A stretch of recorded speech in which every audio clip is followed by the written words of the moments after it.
بسم الله الرحمن الرحيم الحمد لله رب العالمين نحمده ونستعينه ونؤمن به ونتوكل عليه ونعوذ بالله من شرور أنفسنا ومن سيئات أعمالنا من يهده الله فلا مضل له ومن يضلل فلا هادي له نشهد أن لا إله إلا الله وحده لا شريك له ونشهد أن سيدنا ونبينا ومولانا محمد صلى الله عليه وسلم عبده ورسوله اللهم صل وسلم وبارك على رسولك سيدنا ومولانا محمد وعلى آل وأصحاب سيدنا ومولانا محمد وعلى جميع الأنبياء والمرسلين وآلهم وصحبهم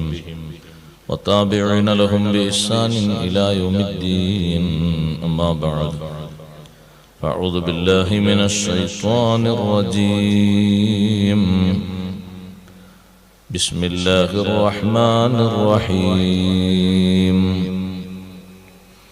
ألف لام ذلك الكتاب لا ريب فيه هدى للمتقين الذين يؤمنون بالغيب ويقيمون الصلاة ومما رزقناهم ينفقون صدق الله العلي العظيم صدق وصدق وبلغ رسوله النبي الكريم ونحن على ما قال ربنا من الشاهدين الشاكرين والحمد لله رب العالمين بنور رسول الله أشرقت الدنا ففي نوره كل يجيء ويذهب براه جلال الحق للخلق رحمة ففي بده كل الورى يتقلب بدا مجده من قبل نشأة آدم فأسماؤه في العرش من قبل تكتب بمبعثه كل النبيين بشرت فما مرسل إلا له كان يخطب صلاة وتسليم وأزكى تحيتي على المصطفى المختار خير البرية آدرني رايا സയ്യിദ് അവർകളെ, ഉസ്താദുമാരെ, പണ്ഡിതന്മാരെ,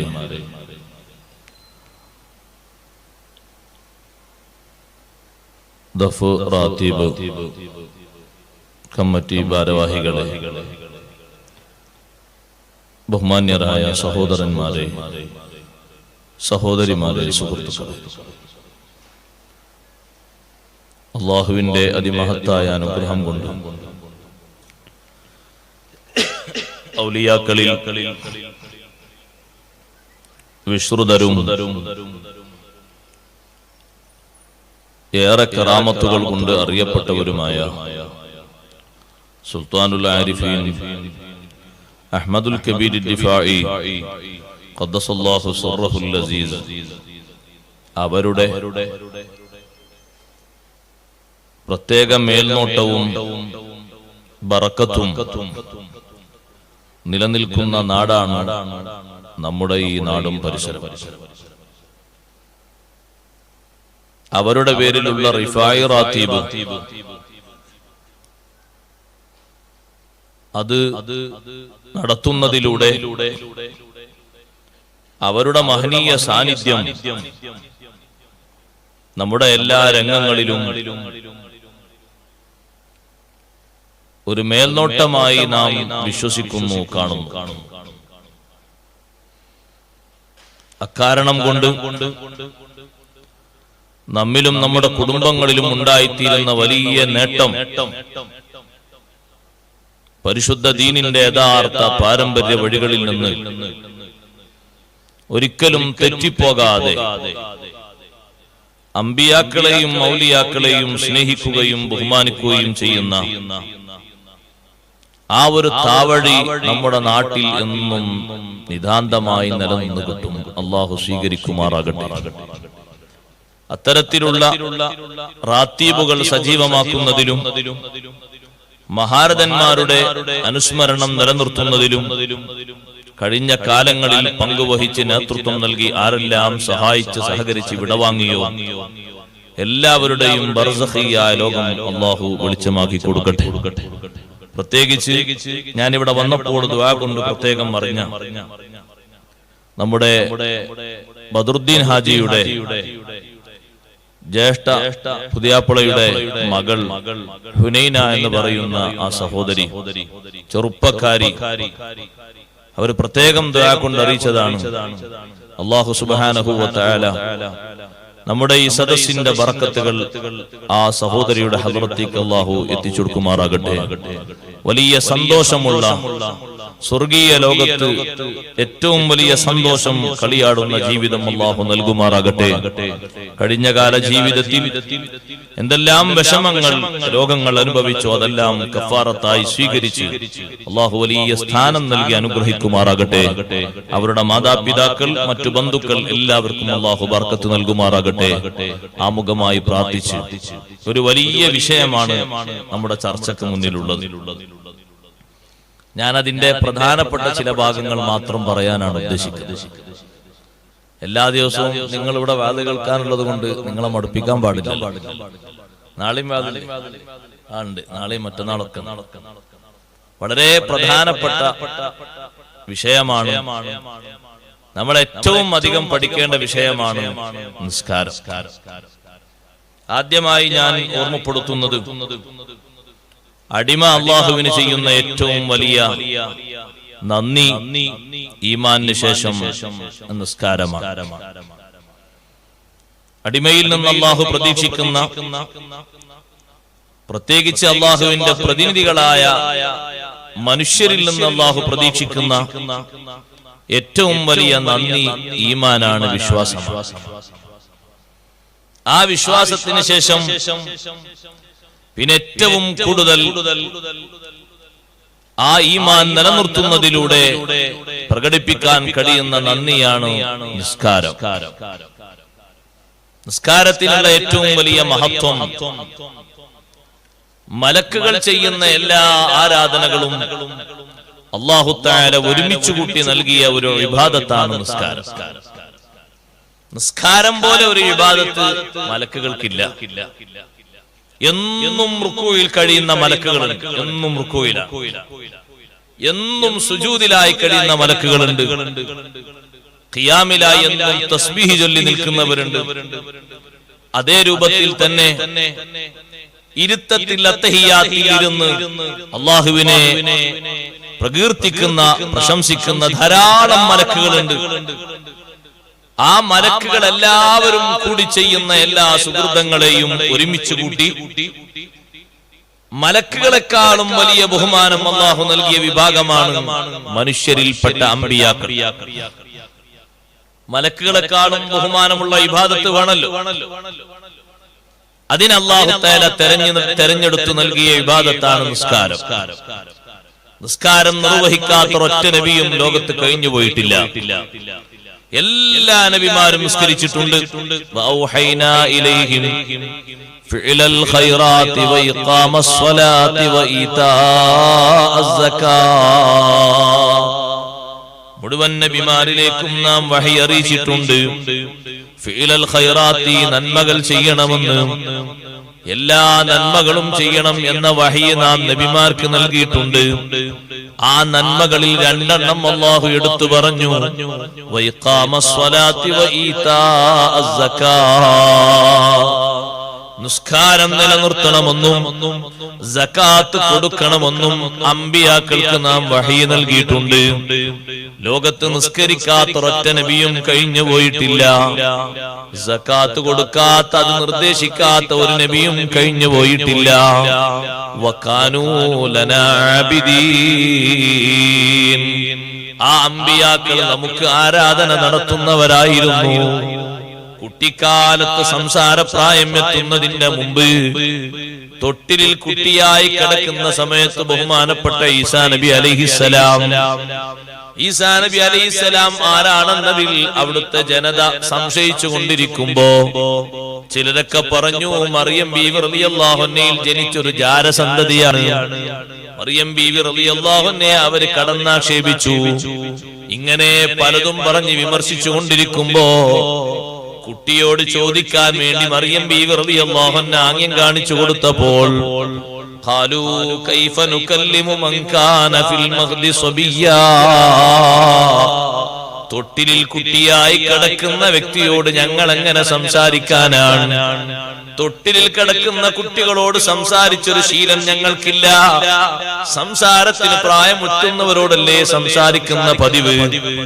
അതവര് പറയുമ്പോഴേക്ക് ഖാല ഇന്നി അബ്ദുല്ലാഹ് ആതാനിയൽ കിതാബ വജഅലനി നബിയ്യാ വജഅലനി മുബാറകൻ ഐനമാ കുന്തു വഔസാനി ബിസ്സലാത്തി വസ്സകാത്തി മാ ദുംതു ഹയ്യാ.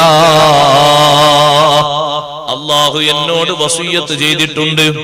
ബിസ്സലാത്തി, നിസ്കാരം കൊണ്ട്. തൊട്ടിലിൽ കിടക്കുന്ന കുട്ടി പറയുകയാണ്, ഈസാ നബി അലൈഹിസ്സലാം പറയുകയാണ്, വഔസാനി ബിസ്സലാത്തി വസ്സകാ, നിസ്കാരം കൊണ്ട് അല്ലാഹു എന്നോട് വസിയ്യത്ത് ചെയ്തിട്ടുണ്ട്. വസ്സകാത്തി, സകാത്ത് കൊണ്ടും വസിയ്യത്ത് ചെയ്തിട്ടുണ്ട്. മാ ദുംതു ഹയ്യാ, ജീവിക്കുന്ന കാലത്തോളം, ഞാൻ ജീവിക്കുന്ന കാലത്തോളം നിസ്കാരം കൊണ്ട് എന്നോട് വസിയ്യത്ത് ചെയ്തിട്ടുണ്ട്. ഈസാ നബി അലൈഹിസ്സലാം ഇന്ന് ജീവിച്ചിരിക്കുന്നില്ലേ? ഇന്നും നിസ്കരിക്കുന്നുണ്ട്. ഇനി ഒരു 7 കൊല്ലം ഭൂമിയിലേക്ക് ഇറങ്ങി വന്ന് ഇവിടെ താമസിക്കുമെന്ന് സയ്യിദുനാ റസൂലുള്ളാഹി സ്വല്ലല്ലാഹു അലൈഹി വസല്ലം തങ്ങൾ പറഞ്ഞല്ലോ. ഈസാ നബി അലൈഹിസ്സലാം വരുന്നത് സുബ്ഹിന്റെ നേരത്താണ്.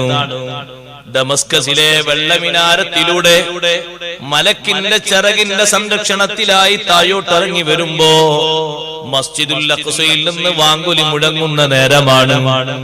ഭൂമിയിൽ എത്തിയ ഉടനെ തന്നെ അന്ന് മസ്ജിദുൽ അഖ്സയിൽ ഇമാമായി നേതൃത്വം നൽകുന്നത് ഹബീബ് മുഹമ്മദുർ റസൂലുള്ളാഹി സ്വല്ലല്ലാഹു അലൈഹി വസല്ലം തങ്ങളുടെ പേരക്കുട്ടികളിൽ ഒരാളായ ഏറ്റവും നല്ല ഭരണം നടത്തുന്ന മുഅ്മിനീങ്ങൾക്ക് അത്ര സുഖമുള്ള ഒരു കാലം പിന്നീട് വരാനില്ലെന്ന് തങ്ങൾ പ്രത്യേകം മൂന്നി പറഞ്ഞ ഇമാം മഹ്ദി റളിയല്ലാഹു അൻഹു ആണ് മസ്ജിദുൽ അഖ്സയിൽ നിസ്കാരത്തിന് നേതൃത്വം നൽകുന്നത്. ഇമാം മഹ്ദി തങ്ങളോട് ഓടി വന്നിട്ട് ജനങ്ങൾ പറയും, ഈസാ നബി അലൈഹിസ്സലാം വന്നിരിക്കുന്നു. ഡമസ്കസിൽ മസ്ജിദുൽ അഖ്സയിൽ നിന്ന് നടന്നു പോകാനെത്തുന്ന ദൂരത്ത് വാഹനങ്ങളൊക്കെ ഉണ്ട്. എല്ലാവരും സജീവമായി പെട്ടെന്ന് പുറപ്പെടും ഈസാ നബി അലൈഹിസ്സലാമിനെ സ്വീകരിക്കാൻ വേണ്ടി. മസ്ജിദുൽ അഖ്സയിലേക്കാണ് ആദ്യം ആനയിച്ചു കൊണ്ടുവരുന്നത്. ഭൂമിയിൽ ഇറങ്ങുമ്പോൾ സുബ്ഹ് നിസ്കാരത്തിന്റെ വാങ്കുലി കേട്ടു. മസ്ജിദുൽ അഖ്സയിൽ എത്തുമ്പോൾ ഇമാം മഹ്ദി റളിയല്ലാഹു അൻഹു ഈസാ നബി അലൈഹിസ്സലാമിനോട് പറയുമെന്ന് ഹദീസിൽ കാണാം, ഒന്ന് മുന്നോട്ട് നിന്നിട്ട് ഇമാമത്തിന് നേതൃത്വം നൽകൂ. ഈസാ നബി അലൈഹിസ്സലാം പറയും, വാങ്ക് വിളിക്കപ്പെട്ടത് നിങ്ങൾക്കല്ലേ? വാങ്ക് കൊടുത്ത് തീരാത്താണല്ലോ ഞാൻ ഭൂമിയിലെത്തിയത്. വാങ്ക് തുടക്കം മുതൽ ഒടുക്കം വരെ ശരിക്ക് ശ്രദ്ധിച്ച് ശ്രവിച്ച് കേട്ടവര് നിങ്ങളാണ്. ഞാൻ അതിനാണല്ലോ കേട്ടത്. അതുകൊണ്ട് നിങ്ങൾ തന്നെ ഇമാമത്ത് നിൽക്കൂ. ഇമാം മഹ്ദി റളിയല്ലാഹു അൻഹു ഇമാമായി നിൽക്കുന്നു. ഈസാ നബി അലൈഹിസ്സലാം 5 വഖ്ത് നിസ്കരിക്കുകയാണ്. സഹോദരങ്ങളെ, മുഴുവൻ നബിമാർക്കും നിസ്കാരമുണ്ടെങ്കിലും 5 വഖത്ത് ഒരുമിച്ച് അല്ലാഹു നൽകിയ ഒരേ ഒരു സമുദായം ഉമ്മത്ത് മുഹമ്മദ് സ്വല്ലല്ലാഹു അലൈഹി വസല്ലം തങ്ങളാണ്. എന്തിനാണെന്നറിയോ നമുക്ക് 5 വഖത്ത് തന്നത്? നമ്മെ അല്ലാഹു തആല മറ്റു സമുദായങ്ങളിൽ പോലെ സുഖം കൂടുതൽ തന്നിട്ട് നമ്മെ ഈ ഭൂമിയിൽ പരീക്ഷിക്കാനല്ല. 5 വഖത്ത് തന്നിട്ട് നാളെ ആഖിറത്തിൽ മുന്നോട്ട് നടക്കാനാണ്. ഏറ്റവും അവസാനം വന്ന സമുദായമാണ് നമ്മൾ. നഹ്നുൽ ആഖിറൂൻ അസ്സാബിഖൂന യൗമൽ ഖിയാമ. അവസാനം വന്ന സമുദായമാണെങ്കിലും ഖിയാമത്ത് നാളിൽ ആദ്യം പാലം കടന്നു പോകുന്നത് മുഹമ്മദുർ റസൂലുള്ളാഹി സ്വല്ലല്ലാഹു അലൈഹി വസല്ലം തങ്ങളുടെ സമുദായമാണ്, ഉമ്മത്താണ്. അല്ലാഹ് നമുക്ക് ഭാഗ്യം തരട്ടെ. ആദ്യം പാലം കടക്കാൻ പോകുമ്പോ മറ്റു സമുദായങ്ങൾ വിടുവോ? കാരണം 900 കൊല്ലം ജീവിച്ചവർ, 500 കൊല്ലം ജീവിച്ചവർ, 400 കൊല്ലം ജീവിച്ചവർ, 350 കൊല്ലം ജീവിച്ചവർ, ഇവരൊക്കെ ഉണ്ട്. അവരങ്ങനെ പെട്ടെന്ന് പെർമിഷൻ തരും. ഇതൊരു സാധാ ഒരു പാലത്തിലൂടെ കടന്നു പോകല്ലോ. അപ്പോഴേക്ക് ഈ ഉമ്മത്തിൽപ്പെട്ട ആളുകൾ അവരുടെ എല്ലാവിധ ഐഡന്റിറ്റിയും ഉയർത്തി കാണിച്ചു കൊടുത്ത് മറ്റു സമുദായങ്ങളെ മുന്നിൽ അവർ കാണിച്ചു കൊടുക്കുന്നത് അമലിന്റെ കർമ്മങ്ങളുടെ വീര്യമാണ്. കണ്ടില്ലേ, നിങ്ങൾക്കാർക്കും 5 വക്ത് നിസ്കാരമില്ലല്ലോ, നിങ്ങൾക്കാർക്കും 1 മാസത്തെ നോമ്പില്ലല്ലോ, നിങ്ങൾക്കാർക്കും ലൈലത്തുൽ ഖദർ എന്ന മഹത്വമില്ലല്ലോ,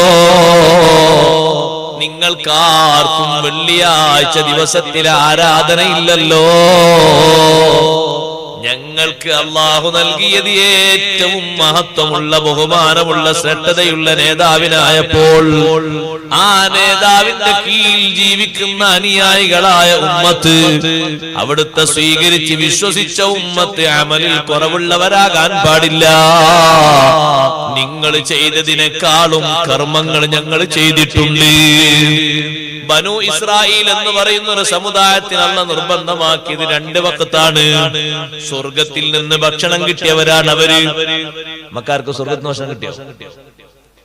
സ്വർഗത്തിൽ നിന്ന് ടൈം ആകുമ്പോ കയ്യും കേകിയിരുന്ന ഒരു ബില്ലും അടക്കേണ്ട ഭക്ഷണം വരിക. അത് കഴിഞ്ഞാൽ പാത്രം കൂടി കേൾക്കണ്ട, അത് മേലോട്ട് പോവുക. എന്തൊരു സുഖ! സ്വർഗത്തിൽ നിന്ന് തളികയിറങ്ങി വരിക. 1-ാം നമ്പർ കാടപ്പക്ഷിയും കട്ടിത്തേനും. ഒരു കൊളസ്ട്രോൾ ഉള്ള, ഒരു പ്രഷർ ഉള്ള, ഒരു ഷുഗറും ഇല്ല, ഒന്നുമില്ല. യഥേഷ്ടം ഭക്ഷിക്കും. ഇത്രയെന്നുള്ള ലിമിറ്റ് ഒന്നുമില്ല. അവർക്ക് നേരമാകുമ്പോ ഭക്ഷണം താഴോട്ടിറങ്ങി വരിക, അവരത് ഭക്ഷിക്കാം. മേഘം അല്ലാഹു തആല തണൽ വിട്ടുകൊടുത്ത സമുദായം കലീമുല്ലാഹി മൂസ അലൈഹിസ്സലാത്തു വസ്സലാമിന്റെ സമുദായമല്ലേ? ഒരിക്കലും പറ്റാത്ത രീതിയിൽ 12 ഗോത്രങ്ങൾക്ക് അല്ലാഹു തആല നീരുറവ് നൽകിയില്ലേ? ഒരു പാറക്കല്ലിന്റെ അടിയിൽ നിന്ന് 12 ഗോത്രങ്ങളിലേക്ക് 12 തടാകങ്ങളല്ലേ പൊട്ടിയൊഴുകിയത്? അതിനും ബില്ലടക്കണ്ട. മോട്ടർ ഒന്ന് ഓണാക്കിയാൽ സർക്കാരിന് ബില്ല് കൊടുക്കണം, കറണ്ടിന് ചെലവ്. ഒന്നും വേണ്ട. എത്ര സുഖ! ഇത്രയും സുഖം നൽകിയ, നമ്മളെക്കാളും ആരോഗ്യമുള്ള, നമ്മളെക്കാളും ആയുസ്സുള്ള ആ വിഭാഗത്തിന് അല്ലാഹു കൊടുത്ത 2 വക്ത് നിസ്കാരം. അത് തന്നെ പൂർത്തീകരിക്കാൻ അവർക്ക് കഴിഞ്ഞില്ല. ഞാൻ പറഞ്ഞ നിസ്കാരത്തിന്റെ തിളക്ക് കൊണ്ട് ആഖിറത്തിൽ മുന്നോട്ട് ചെന്നിട്ട് പാലം കടക്കാൻ കഴിയണം. അല്ലാഹു തൗഫീഖ് നൽകട്ടെ. വല്ലാത്തൊരു സന്തോഷമാണ്, ചെറുതൊന്നുമല്ല, വല്ലാത്തൊരു ഭംഗിയാണ്. ഈ ഉമ്മത്തിൽ നിന്ന് 60 വയസ്സ് വരെ ജീവിച്ച ഒരാള് 45 കൊല്ലം, 15ാമത്തെ വയസ്സ് മുതൽ കൂട്ടുമ്പോ 45 കൊല്ലം, 45 കൊല്ലം നിസ്കരിച്ച 5 വക്ത് നിസ്കാരത്തിന്റെ കണക്കും കാട്ടി മുന്നോട്ട് നീങ്ങുമെന്നാണ് അഷ്റഫുൽ ഖൽഖ് റസൂലുള്ളാഹി.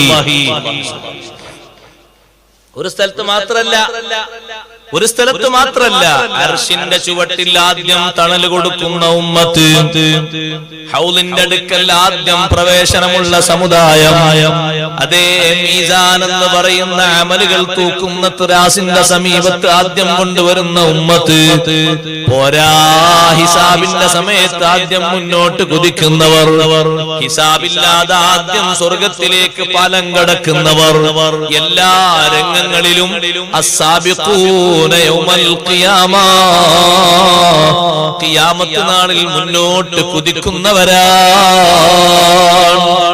ആരും അവിടെ കംപ്ലൈന്റ് പറയാതിരിക്കാൻ മെച്ചപ്പെട്ട അമലുണ്ട്. ആ അമലിൽ ഏറ്റവും തിളക്കമാർന്ന അമലാണ് നിസ്കാരം.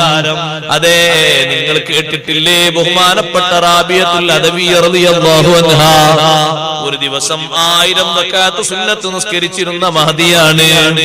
ഉമ്മമാരെ, റാബിയത്തുൽ അദവിയ്യ റളിയല്ലാഹു അൻഹയുടെ ഖബറുള്ളത് ഫലസ്തീനിലെ ജബൽ സൈത്തൂനിനോട് അടുത്തുള്ള പ്രദേശത്താണ്. ഉള്ളിന്റെ ഉള്ളിലേക്ക് ഇറങ്ങിപ്പോകണം ആ ഖബറിനൊന്ന് സിയാറത്ത് ചെയ്യാൻ. ജീവിതകാലത്ത് മറവ് സ്വീകരിച്ചതുപോലെ വഫാത്തിന് ശേഷവും അല്ലാഹു തആല മറവ് നൽകിയിരിക്കുകയാണ്. റാബിഅ റളിയല്ലാഹു അൻഹയുടെ ജീവിതം എത്ര സന്തോഷദായകമാണ്. 1000 റക്അത്ത് നിസ്കരിച്ച മഹദി പറയുന്നത്, ഞാൻ 1000 നിസ്കരിച്ചത് സ്വർഗത്തിൽ കടക്കാനല്ല, നരകത്തിൽ നിന്ന് മോചനം കിട്ടാനല്ല. 1000 നിസ്കരിച്ചത് നാളെ ആഖിറത്തിലെത്തുമ്പോ കോടിക്കണക്കിന് ജനങ്ങൾക്ക് മുന്നിൽ വെച്ച് ഏറ്റവും വലിയ നായകത്വം വഹിക്കുന്ന ഒരു നേതാവുണ്ട്. ആ നേതാവിനല്ലേ അവിടെ ഏറ്റവും വലിയ നിലയും വിലയും. ആ നേതാവിന്റെ തഹ്തിലല്ലേ മുഴുവൻ നബിമാരും. ആദമു വമൻ ദൂനഹു തഹ്ത ലിവാഇ, ആദം നബിയും മറ്റുള്ള നബിമാരും തഹ്ത ലിവാഇ, എന്റെ കൊടിക്കീഴിലാണ്, എന്റെ പതാകയുടെ പിന്നിലാണ്. ആ പതാകയേക്കാൾ മുൻപന്തിയിൽ നിൽക്കുന്ന ഒരു മലക്കിന്റെ പതാകയില്ല, ഒരു മനുഷ്യന്റെ പതാകയും ഇല്ല. ആ പതാകയുടെ കീഴിൽ ഒരുമിച്ചുകൂടാൻ സാധുക്കളായ നമുക്കും അല്ലാഹു തൗഫീഖ് തരട്ടെ.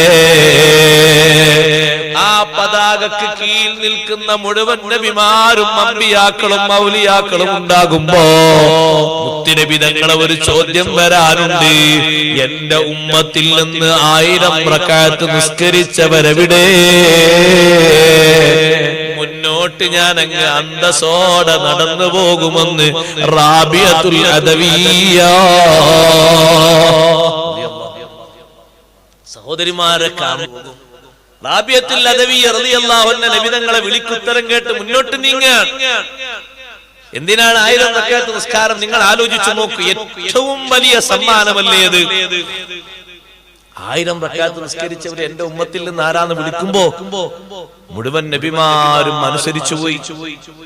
കാരണം അവരാരുടെയും ഉമ്മത്തിൽ ഇതുപോലെ നിസ്കാരത്തിന്റെ കട്ടിയും ഘനവും ഉള്ളവർ ഇല്ല. ഇതുപോലെ സുന്നത്ത് നിസ്കാരങ്ങൾ തറാവീഹ് മുമ്പ് ഏതെങ്കിലും ഉമ്മത്തിനുണ്ടോ? ആർക്കില്ല. തറാവീഹ് ആർക്കല്ല. സഹോദരങ്ങളെ, വിത്ർ നിസ്കാരം ആർക്കല്ല. എത്രമാത്രം മഹത്വമുള്ള നിസ്കാരമാണ്. ഒരുപാട് ശ്രേഷ്ഠ നിസ്കാരം.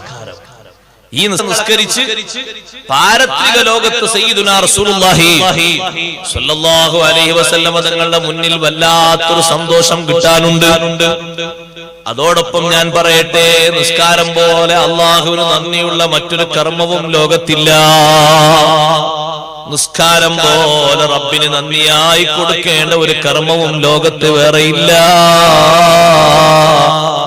അതുകൊണ്ടാണ് സൂറത്തുൽ ബഖറയുടെ തുടക്കത്തിൽ മുത്തഖീങ്ങളെ പരിചയപ്പെടുത്തിയപ്പോ അല്ലാഹു ആദ്യം ഈമാനിനെ പറഞ്ഞു. അല്ലദീന യുഅ്മിനൂന ബിൽ ഗൈബ്, അദൃശ്യ നിലയ്ക്ക് വിശ്വസിക്കുന്നവരാണ്.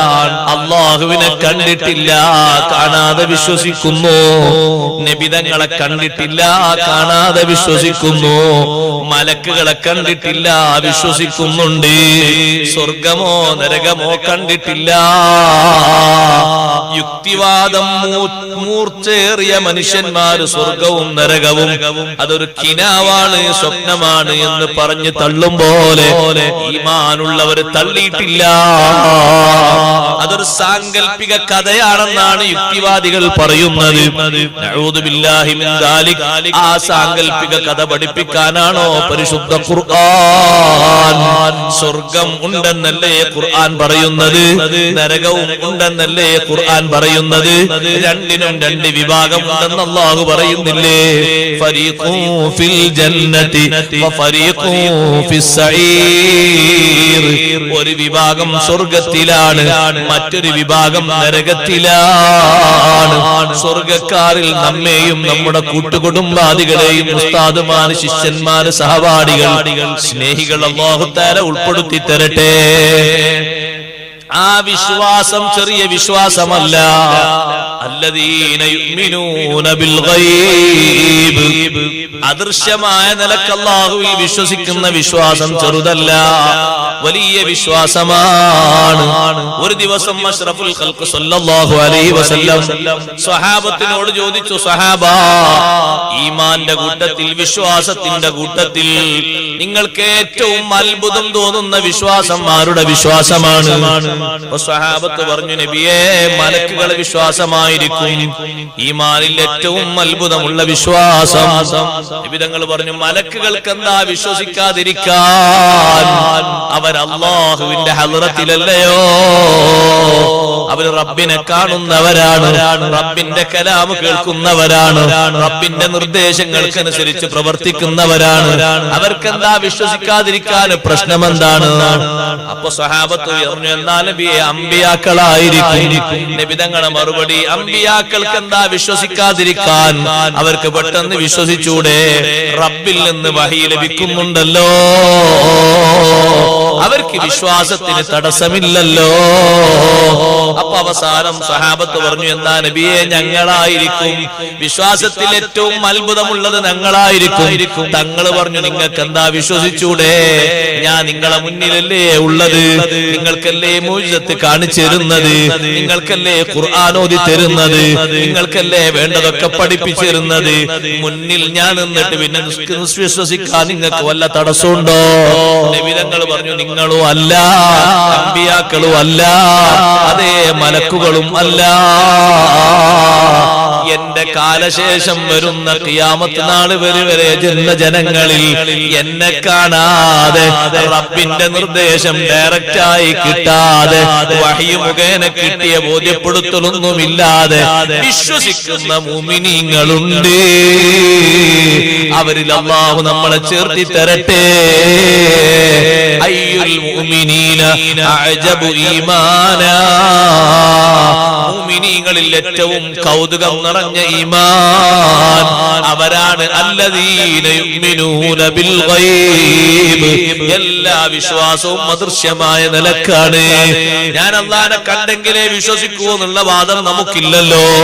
കാരണം റബ്ബിനെ കാണേണ്ടതില്ല. റബ്ബിന്റെ അടയാളങ്ങൾ, അനുഗ്രഹങ്ങൾ ധാരാളമില്ലേ? എത്ര അനുഗ്രഹങ്ങളാണ് അല്ലാഹു തന്നത്, എത്ര അടയാളങ്ങളാണ് അല്ലാഹു വെച്ച് തന്നത്. അല്ലാഹു വെച്ച് തന്ന അടയാളങ്ങളിൽ ചിന്തിക്കുന്ന ചെറിയ ബുദ്ധിയുള്ള ഒരു മനുഷ്യന് റബ്ബ് ഉണ്ടെന്നേ സമ്മതിക്കാൻ കഴിയൂ.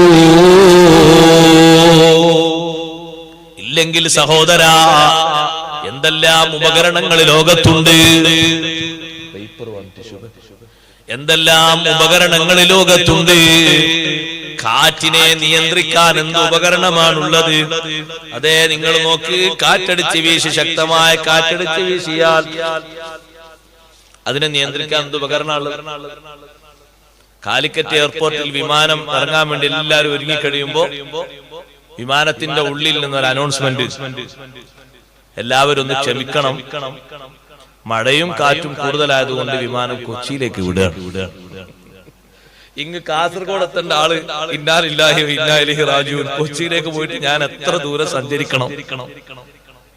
വല്ലാത്ത വിഷമം. കർണാടകയിലേക്ക് എത്തേണ്ട ആളും ഉണ്ട് ആ വിമാനത്തിന്. ആള് വല്ലാതെ വിഷമം പറയാം, പടച്ചോനെ അത് ഇവിടെ തന്നെ ഇറങ്ങിയാൽ എത്ര സുഖമുണ്ട്, പുറത്ത് ആളുകൾ കാത്തു നിൽക്കുന്നുണ്ട്, ആ വണ്ടിയിൽ കയറി പോയാൽ മതി. അല്ലെങ്കിൽ കോഴിക്കോട് എത്തിയാൽ ഏതെങ്കിലുമൊക്കെ സുഖമായ വസോ സൗകര്യങ്ങളോ കിട്ടും. ഇതിപ്പോ ഇനി കൊച്ചിയിലേക്ക് പോയാൽ എത്ര ഇടങ്ങേറ. കൊച്ചിയിലേക്ക് എന്തുപകരണമുള്ളത്? കാലിക്കറ്റ് എയർപോർട്ടിൽ കാറ്റ് തടയാൻ എന്തുപകരണങ്ങളാണ്? മഴയെ തടയാനുള്ളത്, കാർമേഘത്തെ തടയാൻ എന്തുപകരണമാണുള്ളത്? പകൽ സമയത്ത് അല്ലാഹു തആല കരിമ്പുക പോലോത്ത മറ തന്നാൽ അതിനെ വട്ടിമാറ്റാൻ എന്തുപകരണ ലോകത്തുള്ളത്? ഇതെല്ലാം തരുന്ന ഒരു വ്യക്തിയും ഒരു ശക്തിയും ഉണ്ടോ? ഉണ്ടെങ്കിൽ പറയൂ അന്നഹു ഹുവല്ലാഹ്, അത് അല്ലാഹുവാണ്, വേറെ ആരും ആകാൻ തരമില്ല. നിയന്ത്രണം അല്ലാഹുവിന്റെ കയ്യിലല്ലേ. ആർക്കെങ്കിലും നിയന്ത്രിക്കാൻ പറ്റുന്നുണ്ടോ? നിർവചിക്കാനോ നിർണയിക്കാനോ പറ്റുന്നുണ്ടോ? കൊച്ചിയിലേക്ക് തിരിച്ചുവിട്ട വിമാനം കൊച്ചിയിലെത്തി നോക്കുമ്പോൾ ഇവിടത്തെക്കാളും ശക്തമായ മൂടൽ മഞ്ഞ്. അപ്പൊ കൊച്ചിയിൽ നിന്ന് വേറെ റിപ്പോർട്ട് കോയമ്പത്തൂരിലേക്ക് വിടാണ്. സുബ്ഹാനല്ലാഹ്, കോയമ്പത്തൂരിലേക്ക് വിട്ടാല് കൊച്ചിയിൽ ഇറങ്ങാൻ ആളുണ്ടായിരുന്നു. അയാൾ പറയാ ഒരു ജാക്കറ്റ് തന്നെ ഞാൻ താഴെ എങ്ങനെങ്കിലും ഇറങ്ങിക്കൊള്ളാം. കാരണം കോയമ്പത്തൂർ പോയിട്ട് തിരിച്ചിങ്ങോട്ട് വരേണ്ട ഇടങ്ങേറ എത്ര വലിയ ഇടങ്ങേറ. എത്ര ദൂരം താണ്ടണം? ആർക്ക് നിയന്ത്രിക്കാൻ കഴിയും? ഏത് ഉദ്യോഗസ്ഥന് ഏത് ഉപകരണത്തിന് നിയന്ത്രിക്കാൻ കഴിയും? അല്ലാഹു തരുന്ന അടയാളങ്ങളെ കൃത്യമായി അടയാളപ്പെടുത്തുന്നത്, പഠിപ്പിച്ചു തരുന്നത്, നിയന്ത്രിക്കുന്ന, നിയമിക്കുന്ന, കണക്കാക്കുന്ന ഒരു ശക്തിയുണ്ടെന്നാണ്. ആ ശക്തി ആരുടെയും അധീനതയിലല്ല, ആരുടെയും കീഴിലും അല്ല. അത് പരമമായ ശക്തിയുള്ള, പരമമായ നിയന്ത്രണമുള്ള, എല്ലാറ്റിനും സ്വന്തത്തിൽ അധികാരമുള്ളവനായ അല്ലാഹുവാണ്. എളുപ്പത്തിൽ തെളിയിക്കാൻ കഴിയുന്ന വസ്തുതയല്ലേ റബ്ബിന്റെ അടയാളങ്ങൾ, അതിനല്ലേ ധാരാളമുള്ളത്. അല്ലാഹുവിനെ കാണാതെ വിശ്വസിക്കുന്ന നമ്മുടെ ഈമാൻ അത് ചെറിയ ഈമാനല്ല. മുത്തുനബി സല്ലല്ലാഹു അലൈഹി വസല്ലമ തങ്ങളെ നമ്മൾ കണ്ടിട്ടില്ലല്ലോ. കാണാൻ അല്ലാഹു തൗഫീഖ് തരട്ടെ. ഇഹത്തിലും പരത്തിലും അല്ലാഹു തൗഫീഖ് നൽകട്ടെ. ഇവിടെയും നബി തങ്ങളെ കാണാം, ഉറക്കത്തിലും കാണാ, ഉണർവിലും കാണാം. മൻ റആനി ഫിൽ മനാമി ഫഖദ് റആനി ഫിൽ യഖ്ള. എന്നെ ആരെങ്കിലും സ്വപ്നത്തിൽ കണ്ടാൽ വലിയൊരു സംഭവമാണ്. മുത്തുനബി സല്ലല്ലാഹു അലൈഹി വസല്ലം തങ്ങളെ സ്വപ്നത്തിൽ കാണാൻ കഴിയാന്ന വലിയൊരു ഭാഗ്യമാണ്. അല്ലാഹു ഭാഗ്യം തരട്ടെ. മഹാന്മാരായ പണ്ഡിതന്മാർ പറഞ്ഞു, നബി സല്ലല്ലാഹു അലൈഹി വസല്ലം തങ്ങളെ സ്വപ്നത്തിൽ കാണുന്ന ഒരു വ്യക്തിക്ക് കിട്ടുന്ന ഏറ്റവും വലിയ സന്തോഷം എന്താണെന്നറിയോ? എന്താണോ ആ വ്യക്തിയെ അലട്ടിക്കൊണ്ടിരിക്കുന്ന പ്രശ്നം അത് പെട്ടെന്ന് പരിഹരിച്ചു. അതൊരു വലിയ പ്രശ്നമാണ്. കോടിക്കണക്കിന് കടമുള്ള ഒരു വ്യക്തിക്കാണോ ആ സന്തോഷ കാഴ്ച കിട്ടുന്നത്, പെട്ടെന്ന് കടം പിടിക്കും. കുഞ്ഞുങ്ങളില്ലാത്ത ഒരാണോ പെണ്ണോ ആണോ കാണുന്നത്, എന്നാൽ അവർക്ക് മക്കളുണ്ടായി ആ ഒരു കാഴ്ച കൊണ്ടുള്ള ഭാഗ്യമാണ്. ശാരീരികമായി അസുഖമുള്ള ഒരാളാണോ കാണുന്നത്, സുഖം കിട്ടും, ശിഫ കിട്ടും. ലോകത്ത് ഒരുപാട് സംഭവങ്ങളില്ലേ. വലിയ പണ്ഡിതനാണ് ഇമാം ഹാക്കിം റളിയല്ലാഹു അൻഹു. ഹാക്കിമാവിന്റെ കിതാബ് ഇന്നുണ്ട് നിലവിൽ, അൽ മുസ്തദ്റക് വല സ്വഹീഹൈൻ, വലിയ കിതാബാണ്. ഇമാം ഹാക്കിം റളിയല്ലാഹു അൻഹു നാട്ടിൽ അറിയപ്പെട്ട പണ്ഡിതനാണ്. പുറത്തിറങ്ങാൻ കഴിയാത്ത രൂപത്തിൽ അസുഖം വന്നുപോയി. കൈകാലുകൾക്കുള്ള വേദനയും തളർച്ചയുമല്ല. ഒരു മനുഷ്യൻ പുറത്തേക്ക് ഇറങ്ങിയാൽ ആദ്യം കാണുന്ന വേവം മുഖമല്ലേ? മുഖം കൊണ്ട് നോക്കിയിട്ടല്ലേ ആളെ പരിചയപ്പെടുന്നത്. മുഖം കാണിക്കാൻ കഴിയാത്ത രൂപത്തിൽ മുഖത്തതാ ചൊറിയും മുറിയുമായി മുഖത്തിന്റെ രൂപഭാവം തന്നെ മാറിപ്പോയി. ആ വലിയ പണ്ഡിതൻ വീട്ടിന്റെ ഉള്ളിൽ ഇരിപ്പായി. നാട്ടുകാരൊക്കെ ധർമ്മസങ്കടത്തിലാണ്, ശിഷ്യന്മാരൊക്കെ പ്രാർത്ഥനയിലാണ്. വെള്ളിയാഴ്ച ഹാക്കിമാം തങ്ങളെ നാട്ടിലുള്ള ഖത്തീബ് ജുമുഅ നിസ്കാരം കഴിഞ്ഞ് ജനങ്ങളോട് പറഞ്ഞു, ജനങ്ങളെ, നിങ്ങൾ എല്ലാവരെയും ഒരു കാര്യം ഏൽപ്പിക്കുകയാണ്. നമ്മുടെ ഇമാമിന് രോഗത്തിന് ശമനം കിട്ടണം. അടുത്ത വെള്ളിയാഴ്ചയാകുമ്പോഴേക്ക് നമുക്ക് റിസൾട്ട് ലഭിക്കണം. അതുകൊണ്ട് എല്ലാ ആണുങ്ങളും പെണ്ണുങ്ങളും സ്വലാത്ത് ചൊല്ലണേ. ഡയറക്റ്റായ നിർദ്ദേശം നബിതങ്ങളിൽ നിന്ന് കിട്ടിയിട്ട് രോഗം മാറാനാ. അല്ലാഹുവിന്റെ റസൂലിനെ പിടിച്ചാൽ നടക്കാത്തതെന്തുണ്ട് ലോകത്ത്? വമൻ തകും ബിറസൂലില്ലാഹി നുസ്റതുഹു ഇൻ തൽഖഹുൽ സുദുഫി ആജാമിഹ തജ്മീ. അല്ലാഹുവിന്റെ ഹബീബിന്റെ ഒരു വ്യക്തിക്ക് ലോകത്ത് ഒന്നും പേടിക്കാനില്ല. കാട്ടിലെ ഗജവീരനായ സിംഹം മുന്നോട്ട് വന്നാലും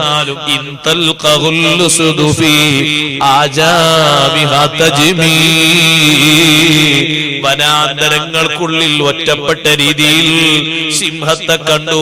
പരസഹായത്തിന് കൂടെ ആളില്ല. സിംഹത്തിന് എല്ലാവിധ അക്രമത്തിനും ചാൻസ് ഉണ്ട്. പക്ഷേ അല്ലാഹുവിന്റെ ഹബീബിന്റെ സഹായമുള്ള വ്യക്തിയാണോ തജ്മീ. സിംഹം കാട്ടിലേക്ക് പോകുന്നു, ഒന്നും ചെയ്യൂല, ഒന്നും കടിക്കൂല, ഒരു പരിക്കും ഏൽപ്പിക്കൂല.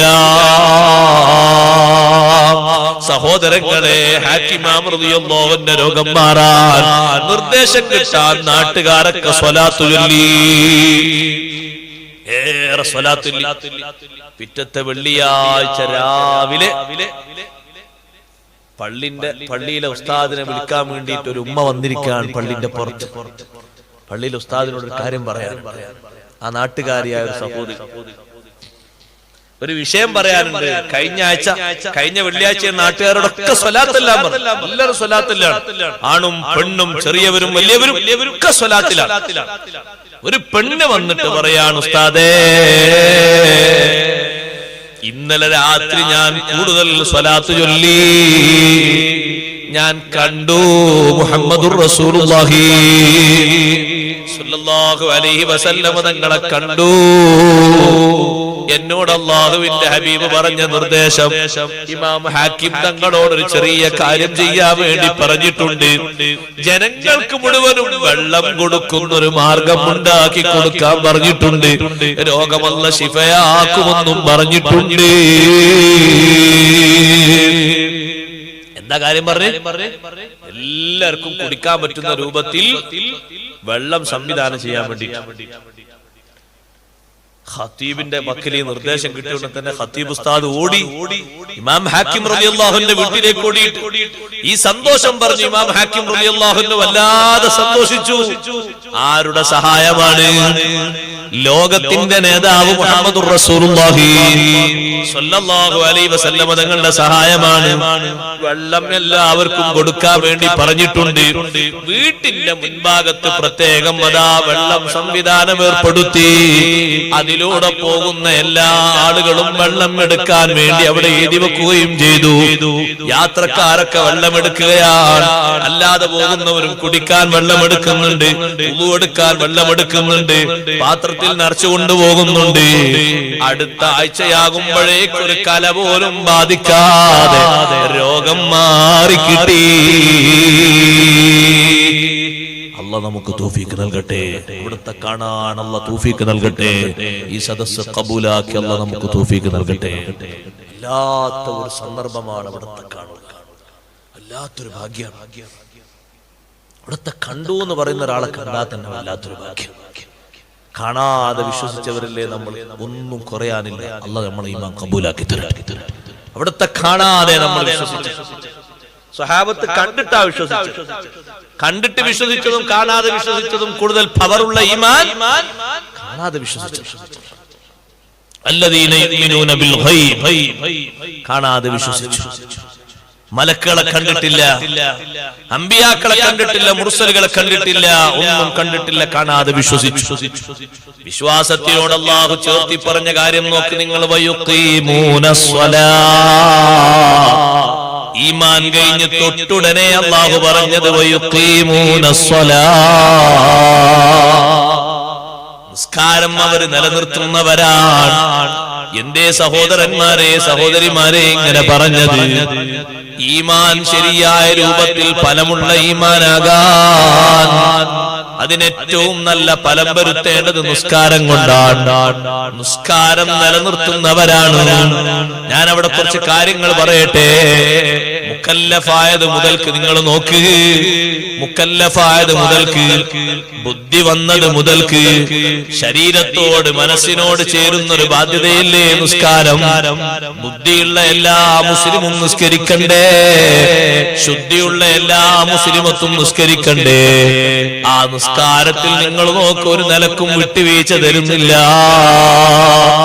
വലാ തസ്ഖുതു സ്വലാത്തു മാദാമ ഖുലുഹു സാബിതാ.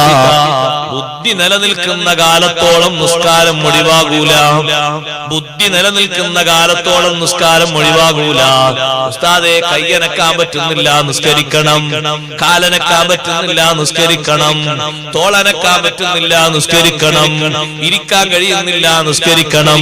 കിടന്നിട്ടാണെങ്കിലോ ആശ്വാസം കിട്ടുന്നില്ല, നിസ്കരിക്കണം. ബുദ്ധിയുണ്ടോ? ഇങ്ങനൊരു കാലപരിധി വെച്ചൊരു അമലേതാണ്. ബുദ്ധിയുള്ള കാലത്തോളം വേണോ നോമ്പ്? വേണ്ട. നോമ്പിന് ശാരീരികമായ ആരോഗ്യം വേണം. ബുദ്ധിയുള്ള കാലത്തോളം നിർവഹിക്കേണ്ടതാണോ ഹജ്ജ്? അല്ല, അതിന് ശാരീരികമായ ആരോഗ്യം വേണം.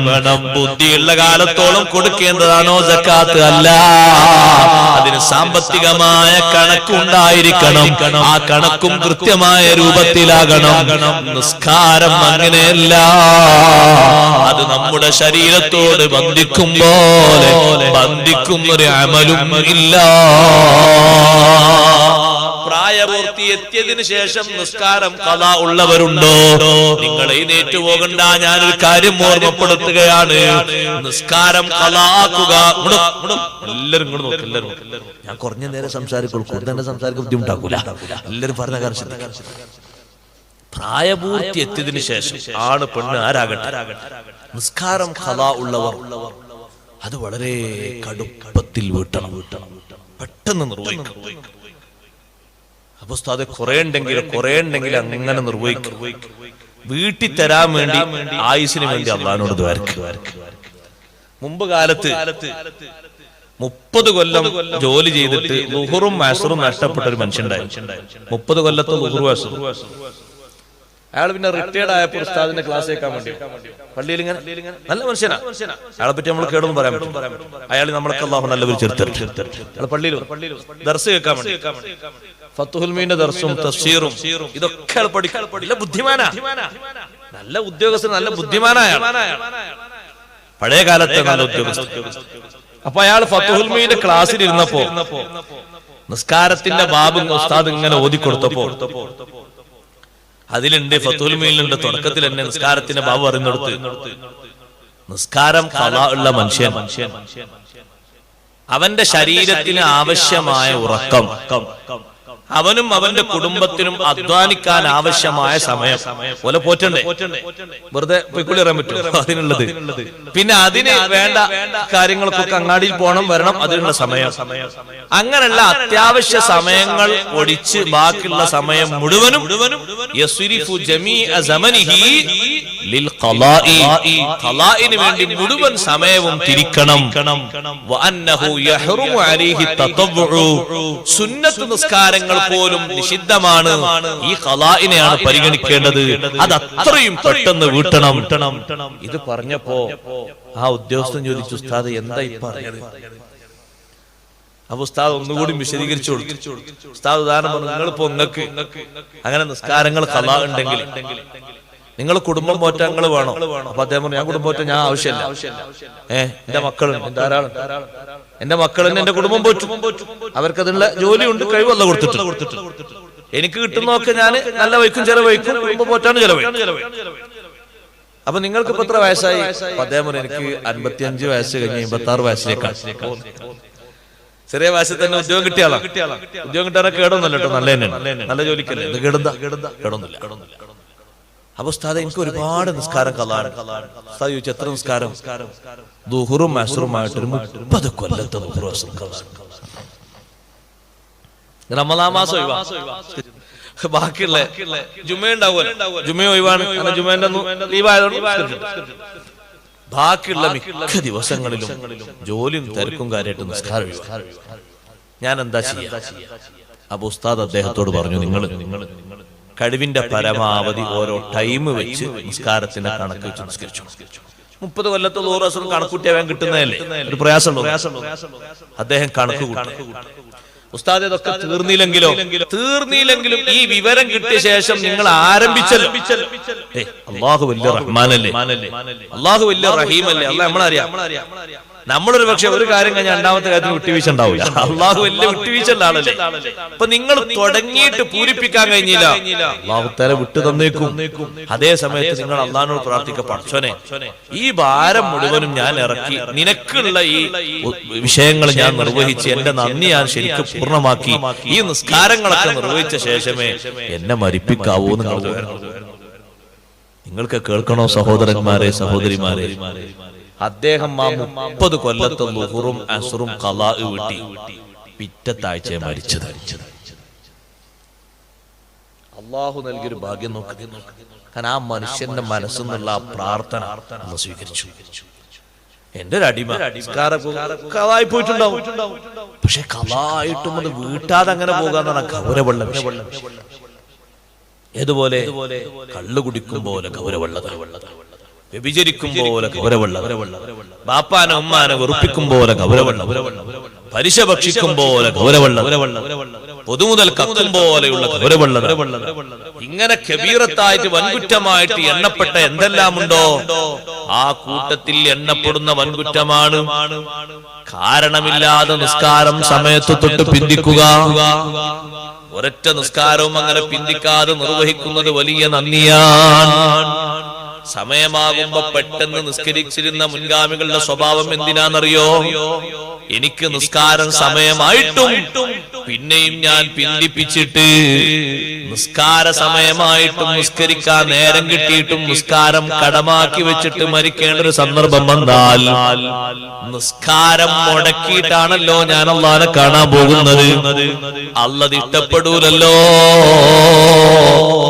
അതുകൊണ്ട് ഈ ളുഹറിന്റെ വഖത്തിൽ അസറാകുന്നതിന്റെ മുമ്പാണ് എന്റെ മരണം വരുന്നതെങ്കിൽ ളുഹർ ഖളായിട്ട് എനിക്ക് മരിച്ചു പോകരുത്, ളുഹർ അദായിട്ട് തന്നെയാണ് എനിക്ക് മരിച്ചു പോകേണ്ടത്. അസ്റിന്റെ ശേഷമാണോ എന്റെ മരണം വരുന്നത്?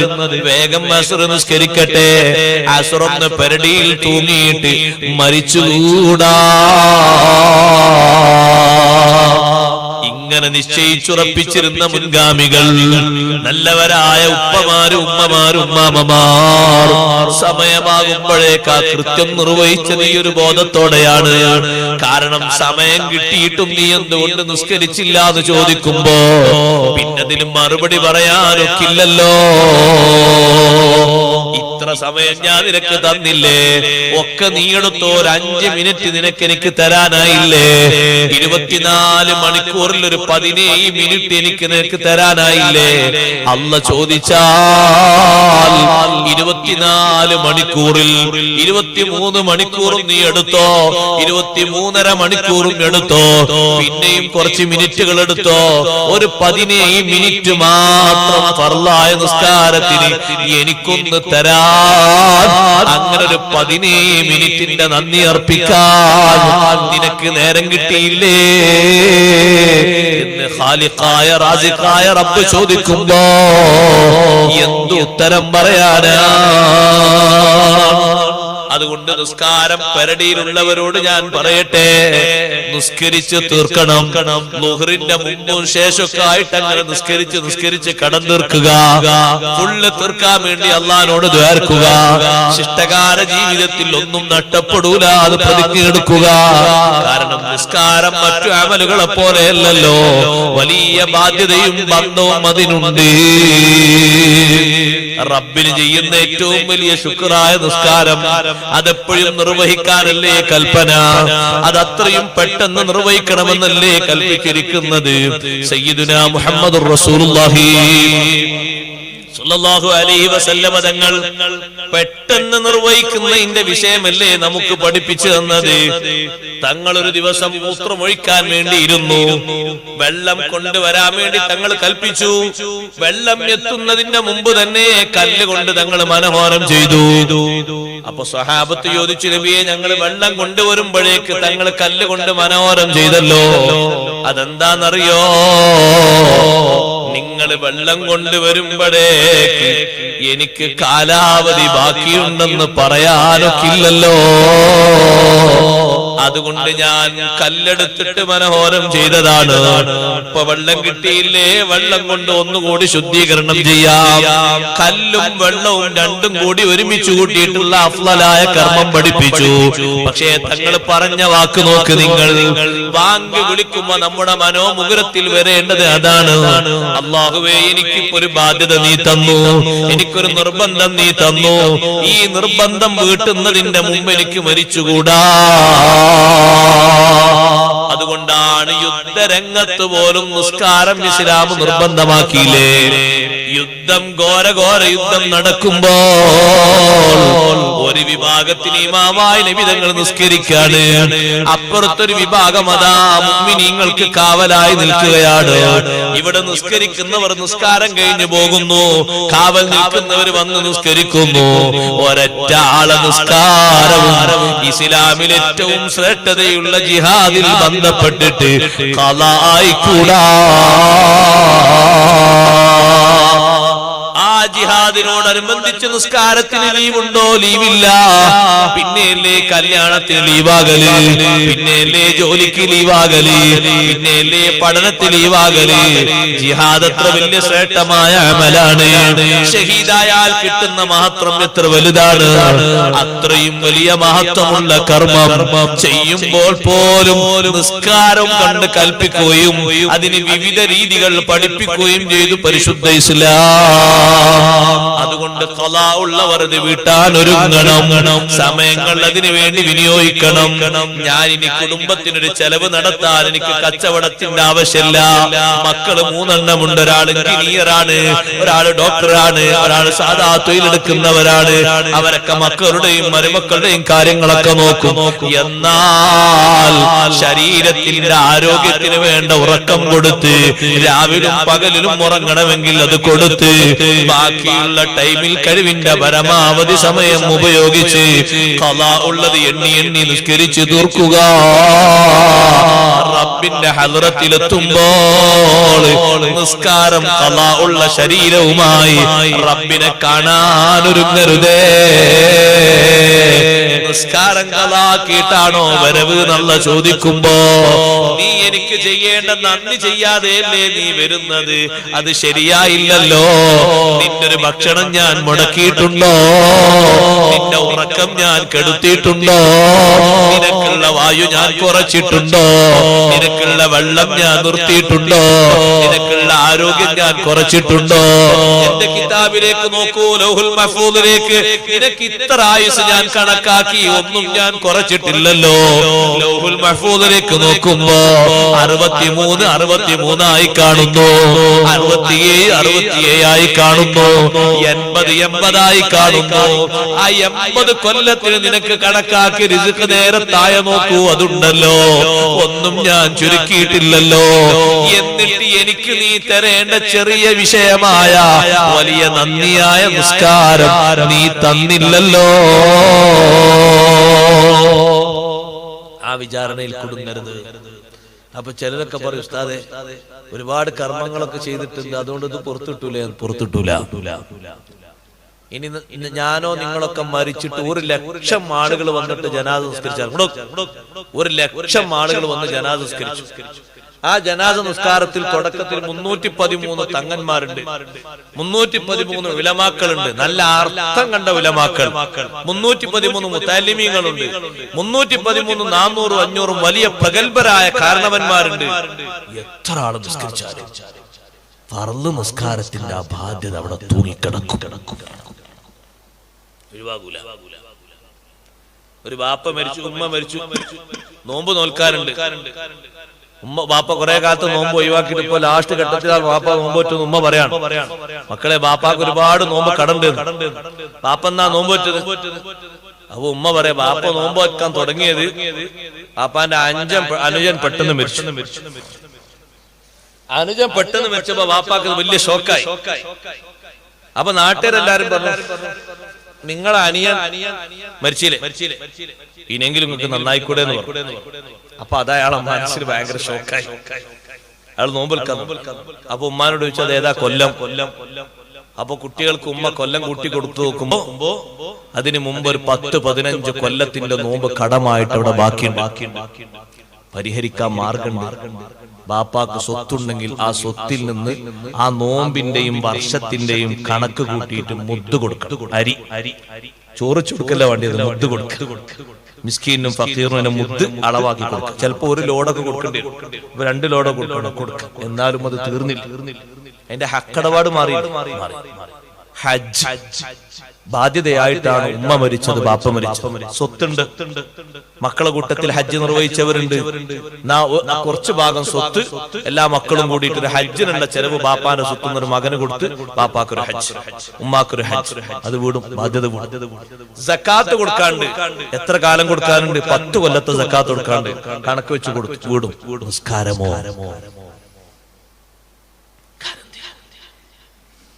10 മക്കളും കൂടിയിട്ട് ഒരു കൊല്ലത്തെ നിസ്കാരം, ഞാൻ മറ്റേ കൊല്ലത്തെ നിസ്കാരങ്ങൾ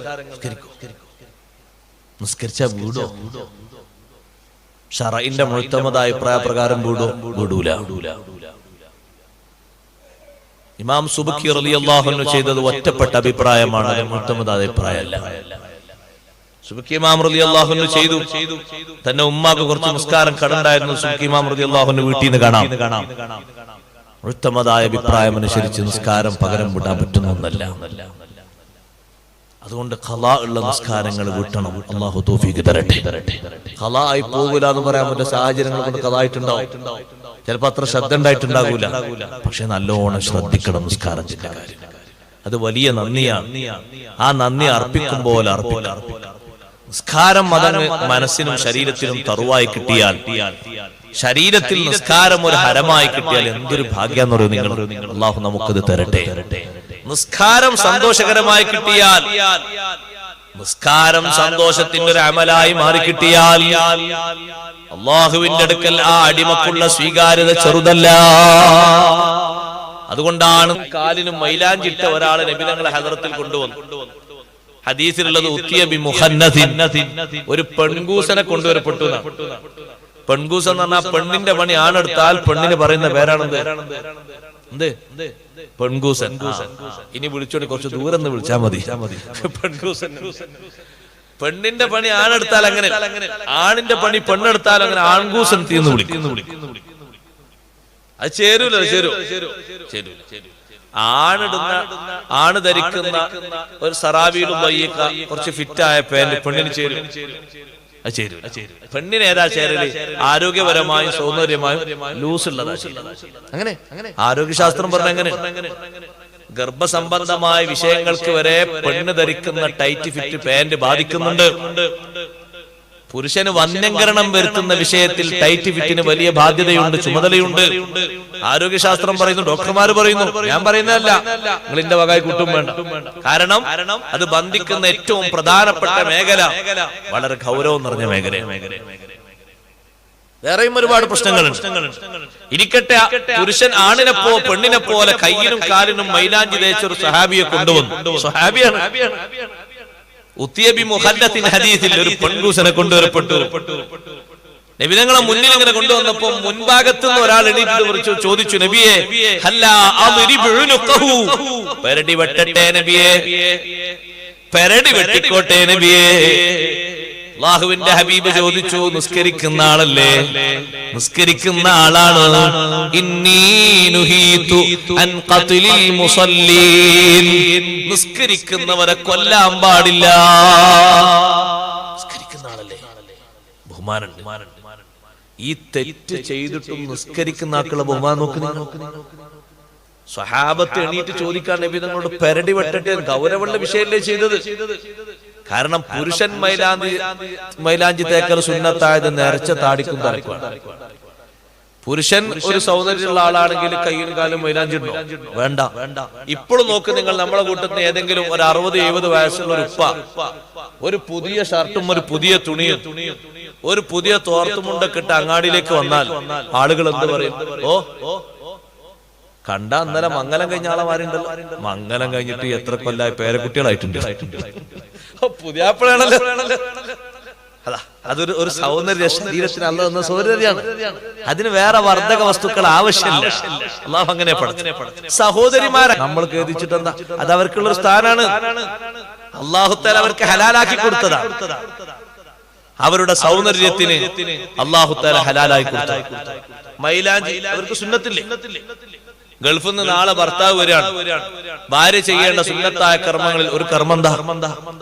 മൈലാഞ്ചി ഒന്ന് ചമഞ്ഞൊരു. ഭർത്താവ് വീട്ടിലേക്ക് ഒന്ന് സലാം പറഞ്ഞപ്പോ കയ്യിനും കാലിലൊക്കെ കണ്ട മൈലാഞ്ചി കണ്ടപ്പോ ഒന്നുകൂടി സന്തോഷം. എന്നാ ഏറെ കൂലി കിട്ടും ആ കുട്ടിക്ക്. ഭർത്താവിന്റെ കൽബിൽ ഒരു മൈലാഞ്ചി കൊണ്ട് കുറച്ചുകൂടി സന്തോഷം കൊടുക്കാൻ കഴിഞ്ഞാൽ അൽഹംദുലില്ലാഹ്. പെരുന്നാക്ക് മാത്രമല്ല, പെരുന്നാക്ക് മാത്രമൊന്നുമല്ല, ആഘോഷ ദിവസങ്ങൾ വരൂലേ, കല്യാണം വരും, അതുപോലെ തന്നെ സൽക്കാരം വരും. ഭർത്താവ് ജോലി കഴിഞ്ഞ് വരികയാണ്, 2 കൊല്ലായി പോയിട്ടില്ലേ, 1 കൊല്ലായി പോയിട്ട് 6 മാസമായി പോയിട്ട് വരികയാണ്. അതിനൊക്കെ ബാപ്പയും ഉമ്മയും ഒക്കെ വിദേശത്തെ അവര് വരികയാണ്. അവരെ മുന്നിൽ ഹലാലായ സുന്നത്തായ രൂപത്തിൽ ചമൽക്കാരങ്ങൾ പുഴക്ക സുന്നത്താണ്. ആ പണിയെടുത്തിട്ടാണ് ഒരു സഹോദരൻ ഒരു സ്വഹാബിയെ ഹാജരാക്കിയത്. സ്വഹാബത്തിന്റെ ദേഷ്യം നോക്ക് നിങ്ങൾ. അവർ ചോദിക്കാണ്, അല്ലാഹുവിന്റെ ദീനിന്റെ ഒരു നിയമം ഹറാമോ എന്നുള്ള വിഷയവുമായിട്ടല്ലേ ഈ സ്വഹാബി ബന്ധിച്ചത്? പെരടി വെട്ടട്ടെ, പെരടി വെട്ടാൻ പറ്റൂല, നിസ്കരിക്കുന്ന ആളാണ്. നിസ്കരിക്കുന്നവർക്കുള്ള പരിഗണന ചെറുതല്ലല്ലോ. നബി സല്ലല്ലാഹു അലൈഹി വസല്ലം ഒരു ശിക്ഷയും കൊടുത്തില്ലേ? കൊടുത്തു. എന്താ ശിക്ഷ കൊടുത്തത്? അന്നും ഇന്നും ജനവാസമില്ലാത്തൊരു സ്ഥലമുണ്ട് മദീനയിൽ നിന്ന് പോയാൽ. റബദത്ത് എന്ന് പറയും ആ സ്ഥലത്തിന്റെ പേര് റബദാനാണ്. ഒറ്റ വീടും അവിടെയില്ല, ആളുകൾ ആരും താമസിക്കുന്നില്ല. തൽക്കാലം ഒരു ബഹിഷ്കരണം എന്ന രൂപത്തിൽ ശിക്ഷ കൊടുത്ത് അങ്ങോട്ട് നാട് കടത്തി. വൻകുറ്റമാണ്, കബീറത്താണ്, ഹറാമാണ്. പുരുഷൻ കയ്യിനും കാലിനും മൈലാഞ്ചി വെക്കാന്നുള്ളത്. സഹോദരങ്ങളെ, നരച്ച താടിക്കും തലക്കും അത് സുന്നത്താണ്. ഞാൻ പറഞ്ഞു വന്നത് അവിടെ പരിഗണന കൊടുത്ത് നിസ്കാരത്തിന്റെ പേരിലാണ്. ലോകത്ത് ഒരുപാട് ആളുകളെ കൊന്നൊടുക്കിയ രാജാവാണ് ഹജ്ജാജ് ഇബ്നു യൂസുഫ്. ഹജ്ജാജ് ഇബ്നു യൂസുഫ് അല്ലേ അബ്ദുല്ലാഹി ഇബ്നു സുബൈർ റളിയല്ലാഹു അൻഹു കഴുമരത്തിലേറ്റാൻ കാരണക്കാരനായി വർത്തിച്ചത്. അവസാനം ഹജ്ജാജ് ഇബ്നു യൂസുഫ് കത്തിവെച്ച മനുഷ്യനാണ് സഈദ് ഇബ്നു ജുബൈർ റളിയല്ലാഹു അൻഹു. താബഈ പണ്ഡിതനായ സഈദ് ഇബ്നു ജുബൈർ റളിയല്ലാഹു അൻഹുവിനെ കൊല്ലാൻ വേണ്ടി അറവുശാലയിലേക്ക് കൊണ്ടുപോകുമ്പോ കണ്ടു നിൽക്കുന്നവരിൽ മഹാനവറുകളെ സ്നേഹിക്കുന്ന ഒരാൾ പൊട്ടിക്കരഞ്ഞുപോയി. അറുക്കാൻ മൃഗങ്ങളെ കൊണ്ടുപോകുന്ന അറവുശാലയിലേക്കാണ് താബഈ പണ്ഡിതനായ വലിയ ഖുർആൻ മുഫസ്സിറായ സഈദ് ഇബ്നു ജുബൈർ റളിയല്ലാഹു അൻഹു കൊണ്ടുപോകുന്നത്. സഈദ് തങ്ങൾക്കൊരു പേടിയും ഇല്ല. കണ്ടു നിൽക്കുന്ന ഒരാൾ കരഞ്ഞപ്പോ സഈദ് ഇബ്നു ജുബൈർ തങ്ങൾ ചോദിച്ചു, നീ എന്തിനാ കരയുന്നത്? ഉസ്താദേ, ഞാൻ നിങ്ങളുടെ അവസ്ഥ ആലോചിച്ച് കരയുകയാണ്. എന്റെ അവസ്ഥ ആലോചിച്ച് നിങ്ങൾ കരയണ്ട. അല്ലാഹു ഖുർആനിലൂടെ പറഞ്ഞത് കേട്ടിട്ടില്ലേ?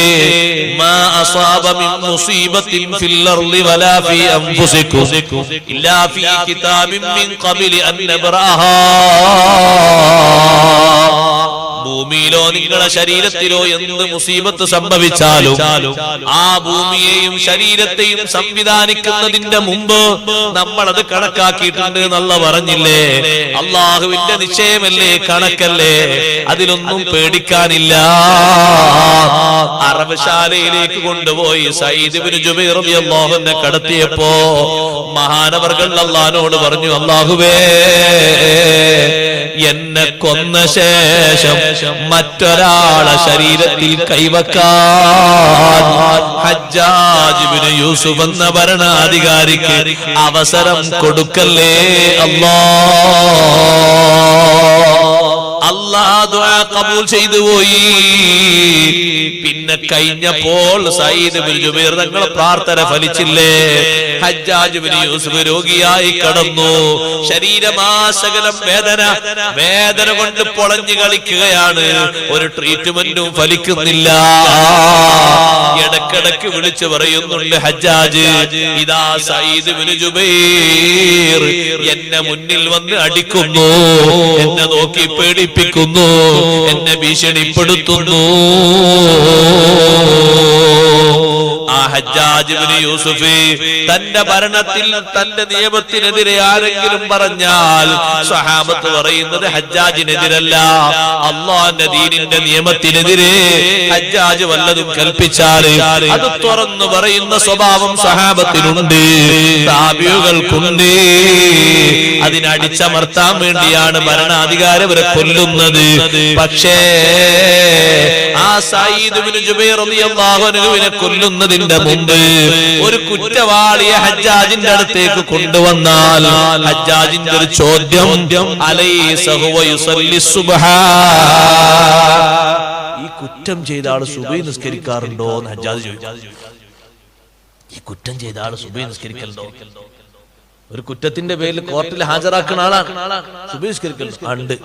എന്നാ അയാളൊന്നും ചെയ്യണം, പോയിക്കോട്ടെ. കാരണം എന്താ? ഹദീസിലുണ്ട്, മൻ സല്ല സുബ്ഹ ഫഹുവ ഫില്ലാ ഫലാ യതുബന്നകുല്ലാഹു ബിശൈഇൻ മിൻ ദിമ്മത്തിഹി. സുബ്ഹി ഒരാൾ നിസ്കരിച്ചാൽ ഫഹുവ ഫീ ദിമ്മത്തില്ലാ, അവൻ അല്ലാഹുവിന്റെ സംരക്ഷണമാണ്, അല്ലാഹുവിന്റെ ഉത്തരവാദിത്തത്തിലാണ്.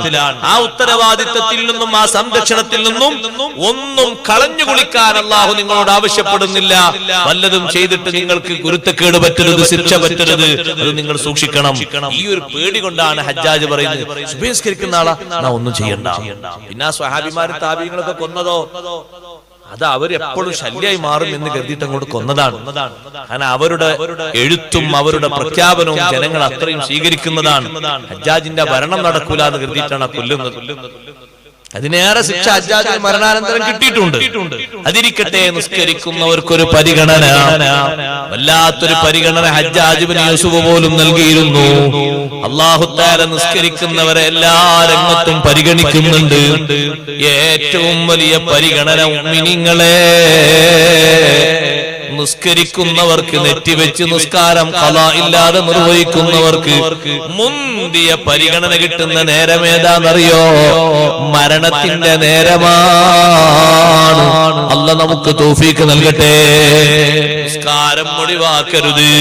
ഏറ്റവും വലിയ നന്ദിയായ ശുക്റായ നിസ്കാരം ലോകത്തിന്റെ നേതാവിനോട് പോലും, അഷ്റഫുൽ ഖൽഖ് സല്ലല്ലാഹു അലൈഹി വസല്ലം തങ്ങളോട് പോലും അല്ലാഹ് പകരം ചോദിച്ചൊരു വിഷയം നിസ്കാരമല്ലേ.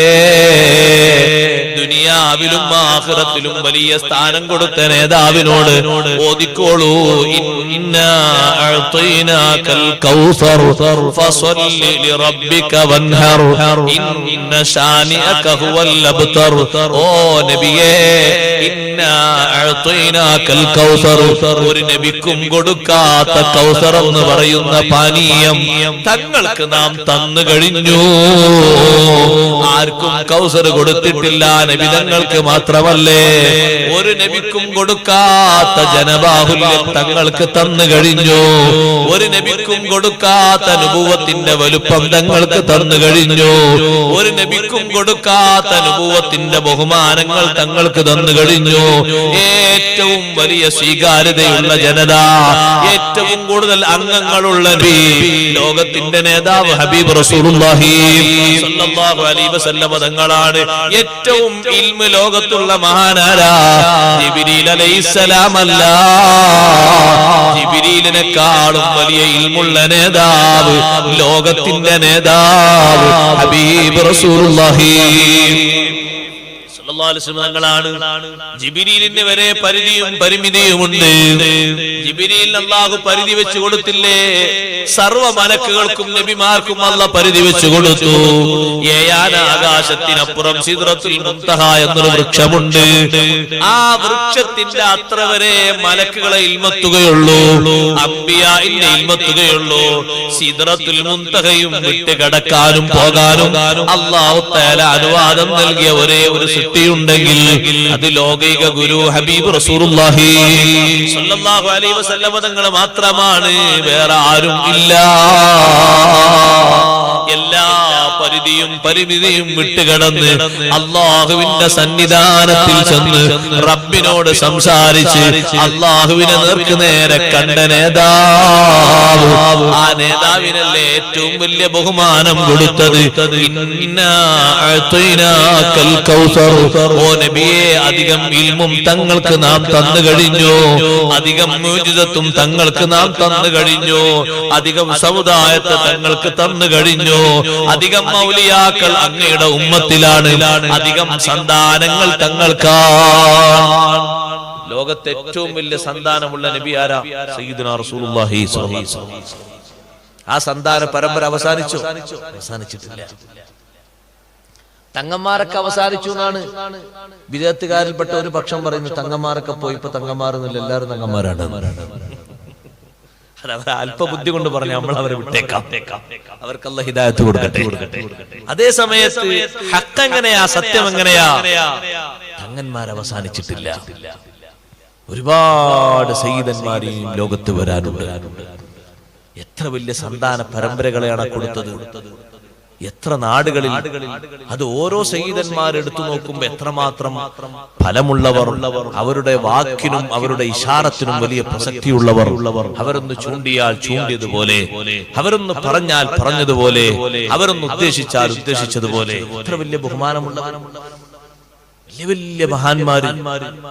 ഇതൊക്കെ അവിടുത്തെ പേരക്കുട്ടികളല്ലേ. ഇന്നാ അഅ്തൈനാക്കൽ കൗസർ. ഈ സൂറത്ത് ഇറങ്ങാനുള്ള കാരണം തന്നെ അതല്ലേ. മുശ്രിക്കായ ആസിബ് ബിൻ വാഇൽ എന്ന് പറയുന്ന മനുഷ്യൻ നബി സല്ലല്ലാഹു അലൈഹി വസല്ലം തങ്ങൾ വിമർശിച്ചു. ആസിബ് ബിൻ വാഇൽ മറ്റൊരാളോട് പറഞ്ഞു, സ്വകാര്യമായി പറഞ്ഞതാണ്, ഈ നബിയെ കൊണ്ട് നമ്മൾ അധികം കഷ്ടപ്പെടേണ്ടി വരൂല. കാരണം മക്കളായിട്ടുണ്ടായിരുന്ന 3 ആൺകുട്ടികളും മരണപ്പെട്ടു പോയി. അതുകൊണ്ട് ഈ നബിന്റെ കാലാവധി കഴിഞ്ഞാൽ ഈ പ്രസ്ഥാനം കൊണ്ട് മരവിച്ചു പോകും. പിന്നെ ഇനിയൊരു പുതിയ നബിയൊന്നും ആരും പറയാനൊന്നുമില്ലല്ലോ, അവകാശപ്പെട്ട് വരാനൊന്നുമില്ലല്ലോ, മക്കളൊക്കെ പോയില്ലേ. അതുകൊണ്ട് ഈ പ്രസ്ഥാനം നിലനിൽക്കൂല എന്നാണ് അവൻ വായിച്ചത്. എന്നിട്ട് നബിതങ്ങളെ പറ്റി അവൻ അബ്തറു എന്ന് പറഞ്ഞു, വാലറ്റവൻ, പരമ്പരേറ്റവൻ. അതിന് മറുപടിയാണ് അല്ലാഹു കൊടുത്തത്, ഇന്നാ അഅ്തൈനാക്കൽ കൗസർ. ഏറ്റവും അധികം സന്താനങ്ങളെ, പേരക്കുട്ടികളെ തങ്ങൾക്ക് നാം തന്നു കഴിഞ്ഞു. തങ്ങളെ പോലെ നിലനിൽക്കുന്ന പേരക്കുട്ടികൾ ഒരു നബിക്കും കൊടുത്തിട്ടില്ല. സഹോദരങ്ങളെ, ആദം നബി അലൈഹിസ്സലാമിന്റെ മക്കളല്ലേ എല്ലാവരും എന്ന് പറഞ്ഞേക്കും. അത് നേർക്ക് നേരെയുള്ള പേരക്കുട്ടികളല്ലല്ലോ, മൊത്തത്തിൽ എണ്ണേണ്ടതല്ലേ.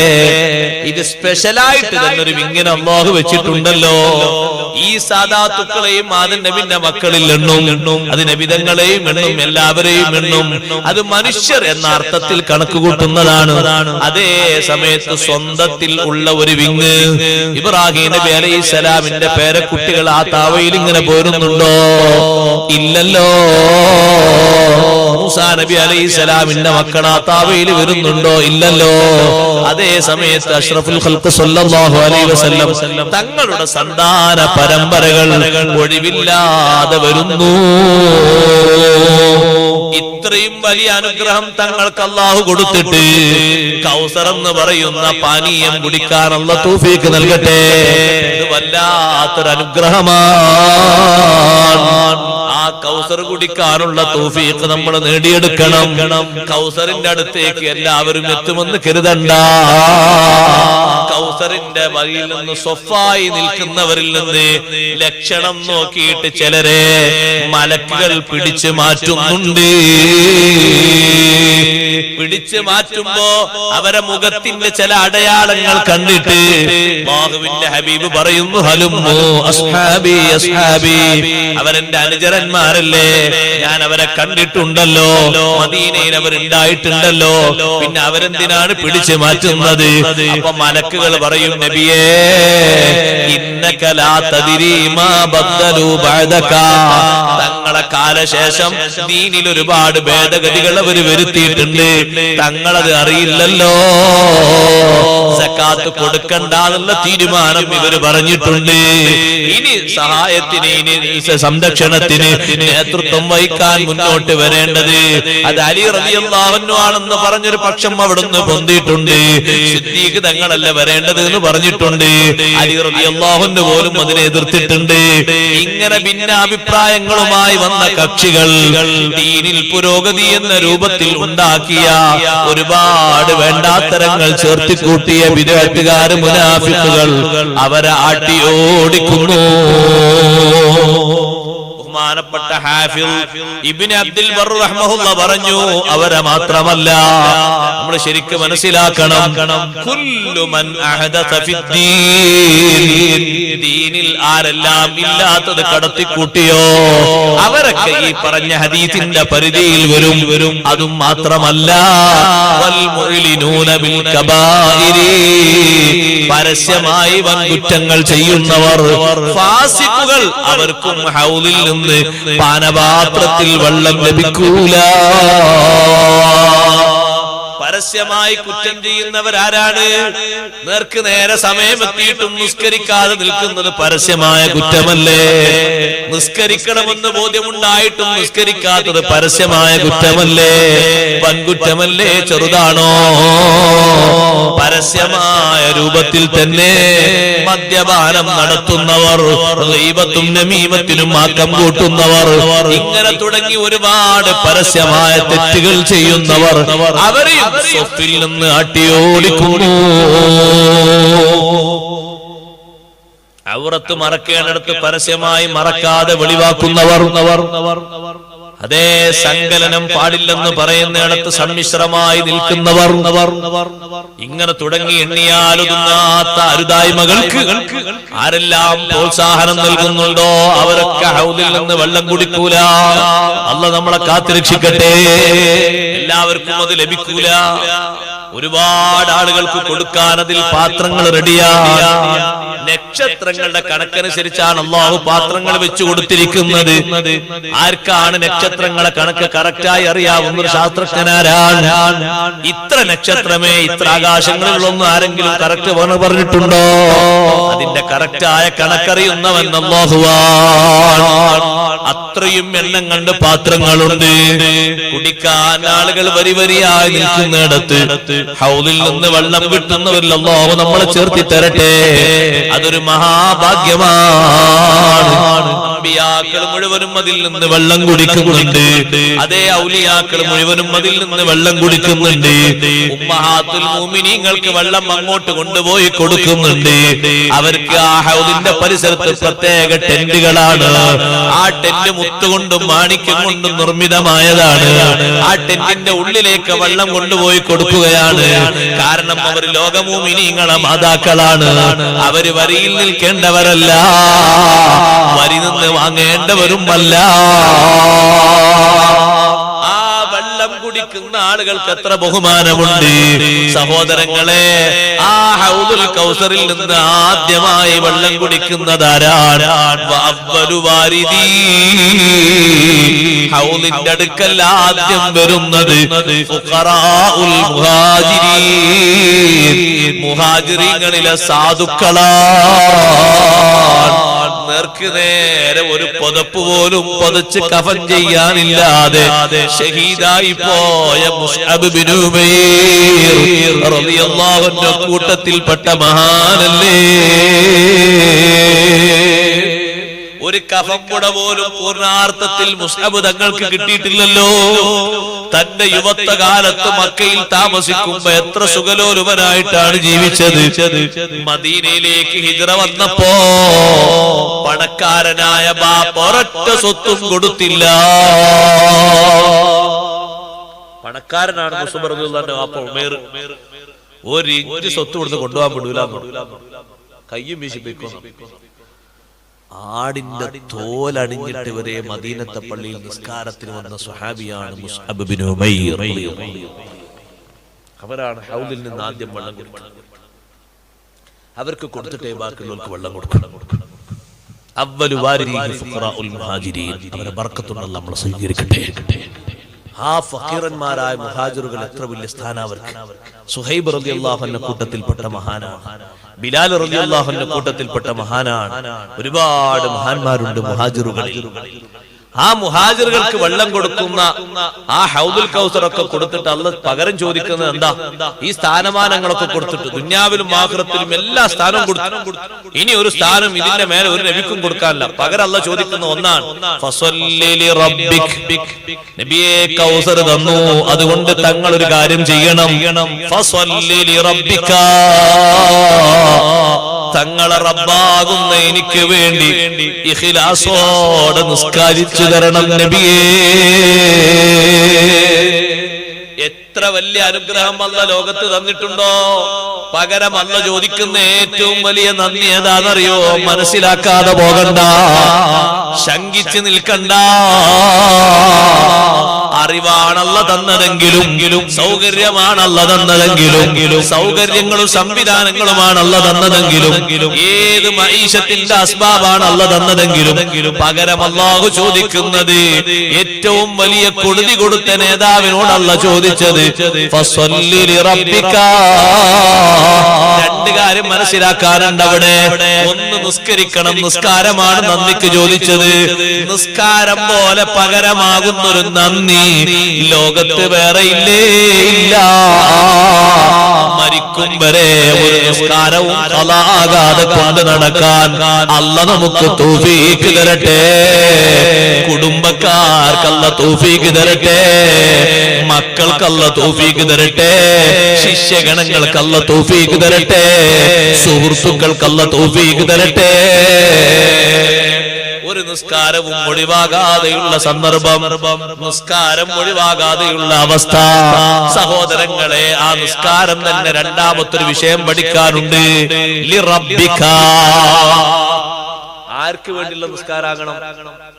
റബ്ബിന് വേണ്ടിയുള്ള നിസ്കാരാകണം. എന്താ പറഞ്ഞതിന്റെ അർത്ഥം?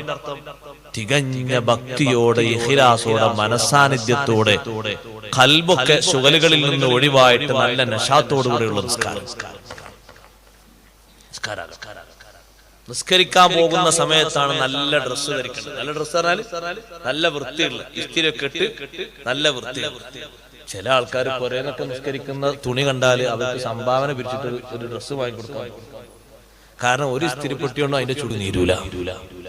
കാരണം അത് താഴ്ന്നാണ് ചുരുന്നത്. 5 കൊല്ലം മുമ്പ് ചുരുന്നത്. എങ്ങനെ നീരുന്നത്? അത് വാപ്പ നിസ്കരിച്ചെടുക്കുന്ന തുണിയാണ്. അല്ലാത്ത വാപ്പ അല്ലാത്ത ഔലിനെ നിസ്കരിച്ചാൽ എടുക്കുന്ന തുണി, നിസ്കാരക്കുപ്പായ നല്ല വൃത്തിയുള്ളതാണ്. ചില വീട്ടിൽ ചെന്നിട്ട് ഇവിടെ വന്നപ്പോൾ എനിക്ക് അങ്ങനെ അനുഭവപ്പെട്ടില്ല കേട്ടോ. ഞാൻ ആദ്യം അഡ്വാൻസ് പറയണം, നല്ല രൂപത്തിൽ ഞാൻ നിസ്കരിച്ചു. ചില വീട്ടിൽ പോകുമ്പോൾ നമ്മൾ ആ നിസ്കാരപ്പായം നോക്കിട്ട് അറിയുമ്പോ ഈ മുസല്ല കൊണ്ട്, ആ മുസല്ലന്റെ ഉള്ളിലുണ്ടാകും ഒരു പാവപ്പെട്ട വസ്ത്രം. അതാണ് പെണ്ണുങ്ങളെ നിസ്കാരക്കുപ്പായം. അത് ഇനി തുന്നാൻ ഒരു സ്ഥലവും ബാക്കിയില്ല. തുന്നിയത് പോലും ഓട്ടായി പോയിട്ടുണ്ട് ചിലത്. നല്ല വൃത്തിയുള്ള കുപ്പായം.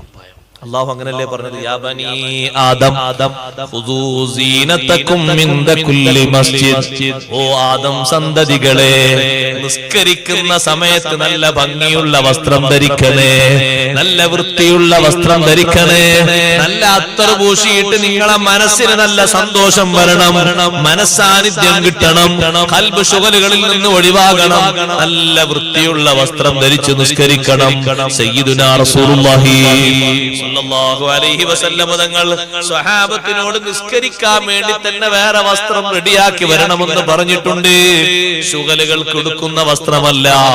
കാരണം നിസ്കാരം ആർക്കാണ്? റബ്ബിന് വേണ്ടിയുള്ളതാണ്. റബ്ബിന് വേണ്ടി സമർപ്പിക്കുന്ന നിസ്കാരത്തിൽ മനസ്സിനൊരു ചാഞ്ചല്യവും വരാൻ പാടില്ല. റബ്ബിന് വേണ്ടിയാകുമ്പോ മനസ്സ് എല്ലാറ്റിൽ നിന്നും ഒഴിവാകണം. അങ്ങനെ ശുഗലുകളിൽ നിന്ന് ഒഴിവായ മനസ്സ് കിട്ടാനാണ് പള്ളിയുടെ ഉള്ളിലും നിസ്കരിക്കുന്ന സ്ഥലത്തും ചിലപ്പോ അനൗൺസ്മെന്റിലും പറയും മൊബൈൽ ഓഫാക്കണമെന്ന്. ചിലരോ മൊബൈലിനോടുള്ള അമിതമായ അനുകമ്പ കൊണ്ട് ഓഫാക്കൂല. ആ മൊബൈൽ അങ്ങനെ റിങ് ചെയ്യുന്ന സമയത്ത് അവരെ മനസ്സ് പോകുന്നു. 10 മണിക്ക് വിളിച്ച ആളാ, 11 മണിക്ക് ഒരു കുരാമൻ വിളിച്ചിരുന്നു, കുരാമൻ. 12 മണിക്ക് വേറെ വിളിച്ചു, അയാളാ. നിസ്കാരം റബ്ബിക്കാവോ? ആകോ? നിങ്ങളൊന്ന് പറഞ്ഞാണേ ആകോ? ഒന്നും കിട്ടൂല, വെറുതെ പണിയെടുക്കാൻ ഒന്നും കിട്ടൂല, ഓരോ ലക്കി കിട്ടൂല. കാരണം നിസ്കാരം മുറിക്കണോന്ന് നിസ്കാരം മുറിക്കണോന്ന് തറദ്ദുദ് വന്നാ നിസ്കാരം ബാത്തിലല്ലേ? അപ്പുറത്തെത്തിണ്ട്. തറദ്ദുദ് എന്ന് പറഞ്ഞാൽ ഒരു ഇടയാട്ടം, ഒരു സംശയം, റെക്കാച്ചക്ക് ഒന്ന് എടുത്തു നോക്കണം. ഈശന്റെ ഉള്ളിൽ മൊബൈൽ എടുത്തിട്ട് അള്ളാഹ് പോലും കാണൂല, എടുത്തിട്ട് പതുക്കെന്ന് വെച്ചാ അല്ലെങ്കിൽ സുജൂദിൽ ഇങ്ങനെ മറിഞ്ഞെടുക്കണം. ഒന്ന് തിരിച്ചിട്ടാലോ, ഇങ്ങനെ അടിയുന്ന തിരിച്ചിട്ട് നോക്കിയിട്ട് അങ്ങനെ മറിച്ചിട്ടാ. അപ്പൊ ഒരു തറദ്ദുദ്, ഒരു ആശങ്ക വന്ന മുറിക്കണം എന്ന് കരുതിയ നോമ്പ് മുറിയോ? ഏയ് ഞാൻ നോമ്പ് മുറിച്ചു എന്നൊരാൾ പറഞ്ഞു, നോമ്പ് മുറിയോ? നോമ്പയാണ് മുറിക്കാതെ കത്തിയോണ്ടൊരു മുറി, നോമ്പ് മുറിയോ? നോമ്പ് മുറിയാണെങ്കിൽ നീയത്തോണ്ടല്ലോ നോമ്പ് മുറിയ, അതിന് വേറെ പ്രവർത്തനല്ലേ. അതുകൊണ്ട് നിസ്കാരം അങ്ങനല്ല. നിസ്കാരം നിങ്ങൾ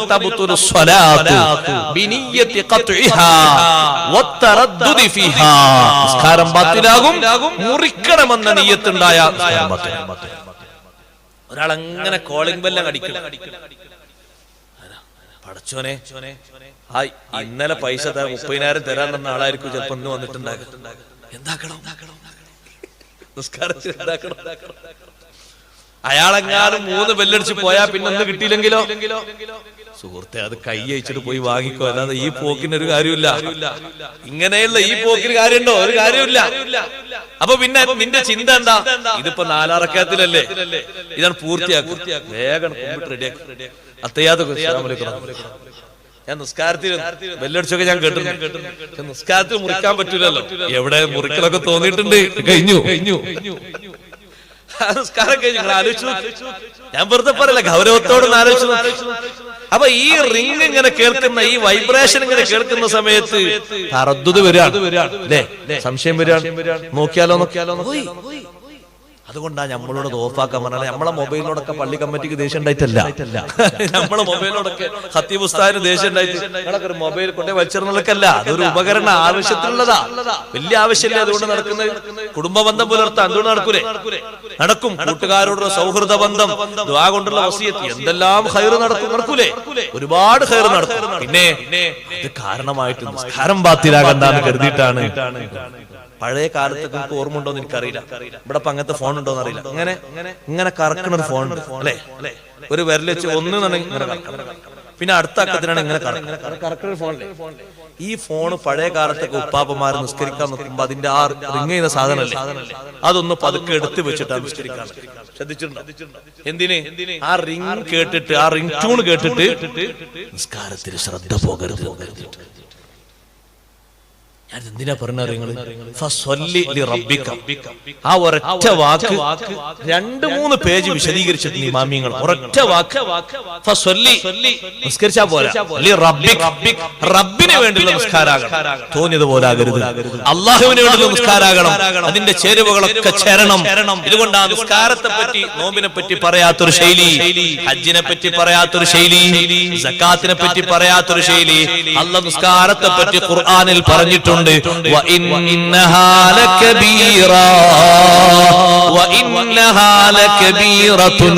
إلا على الخاشعين.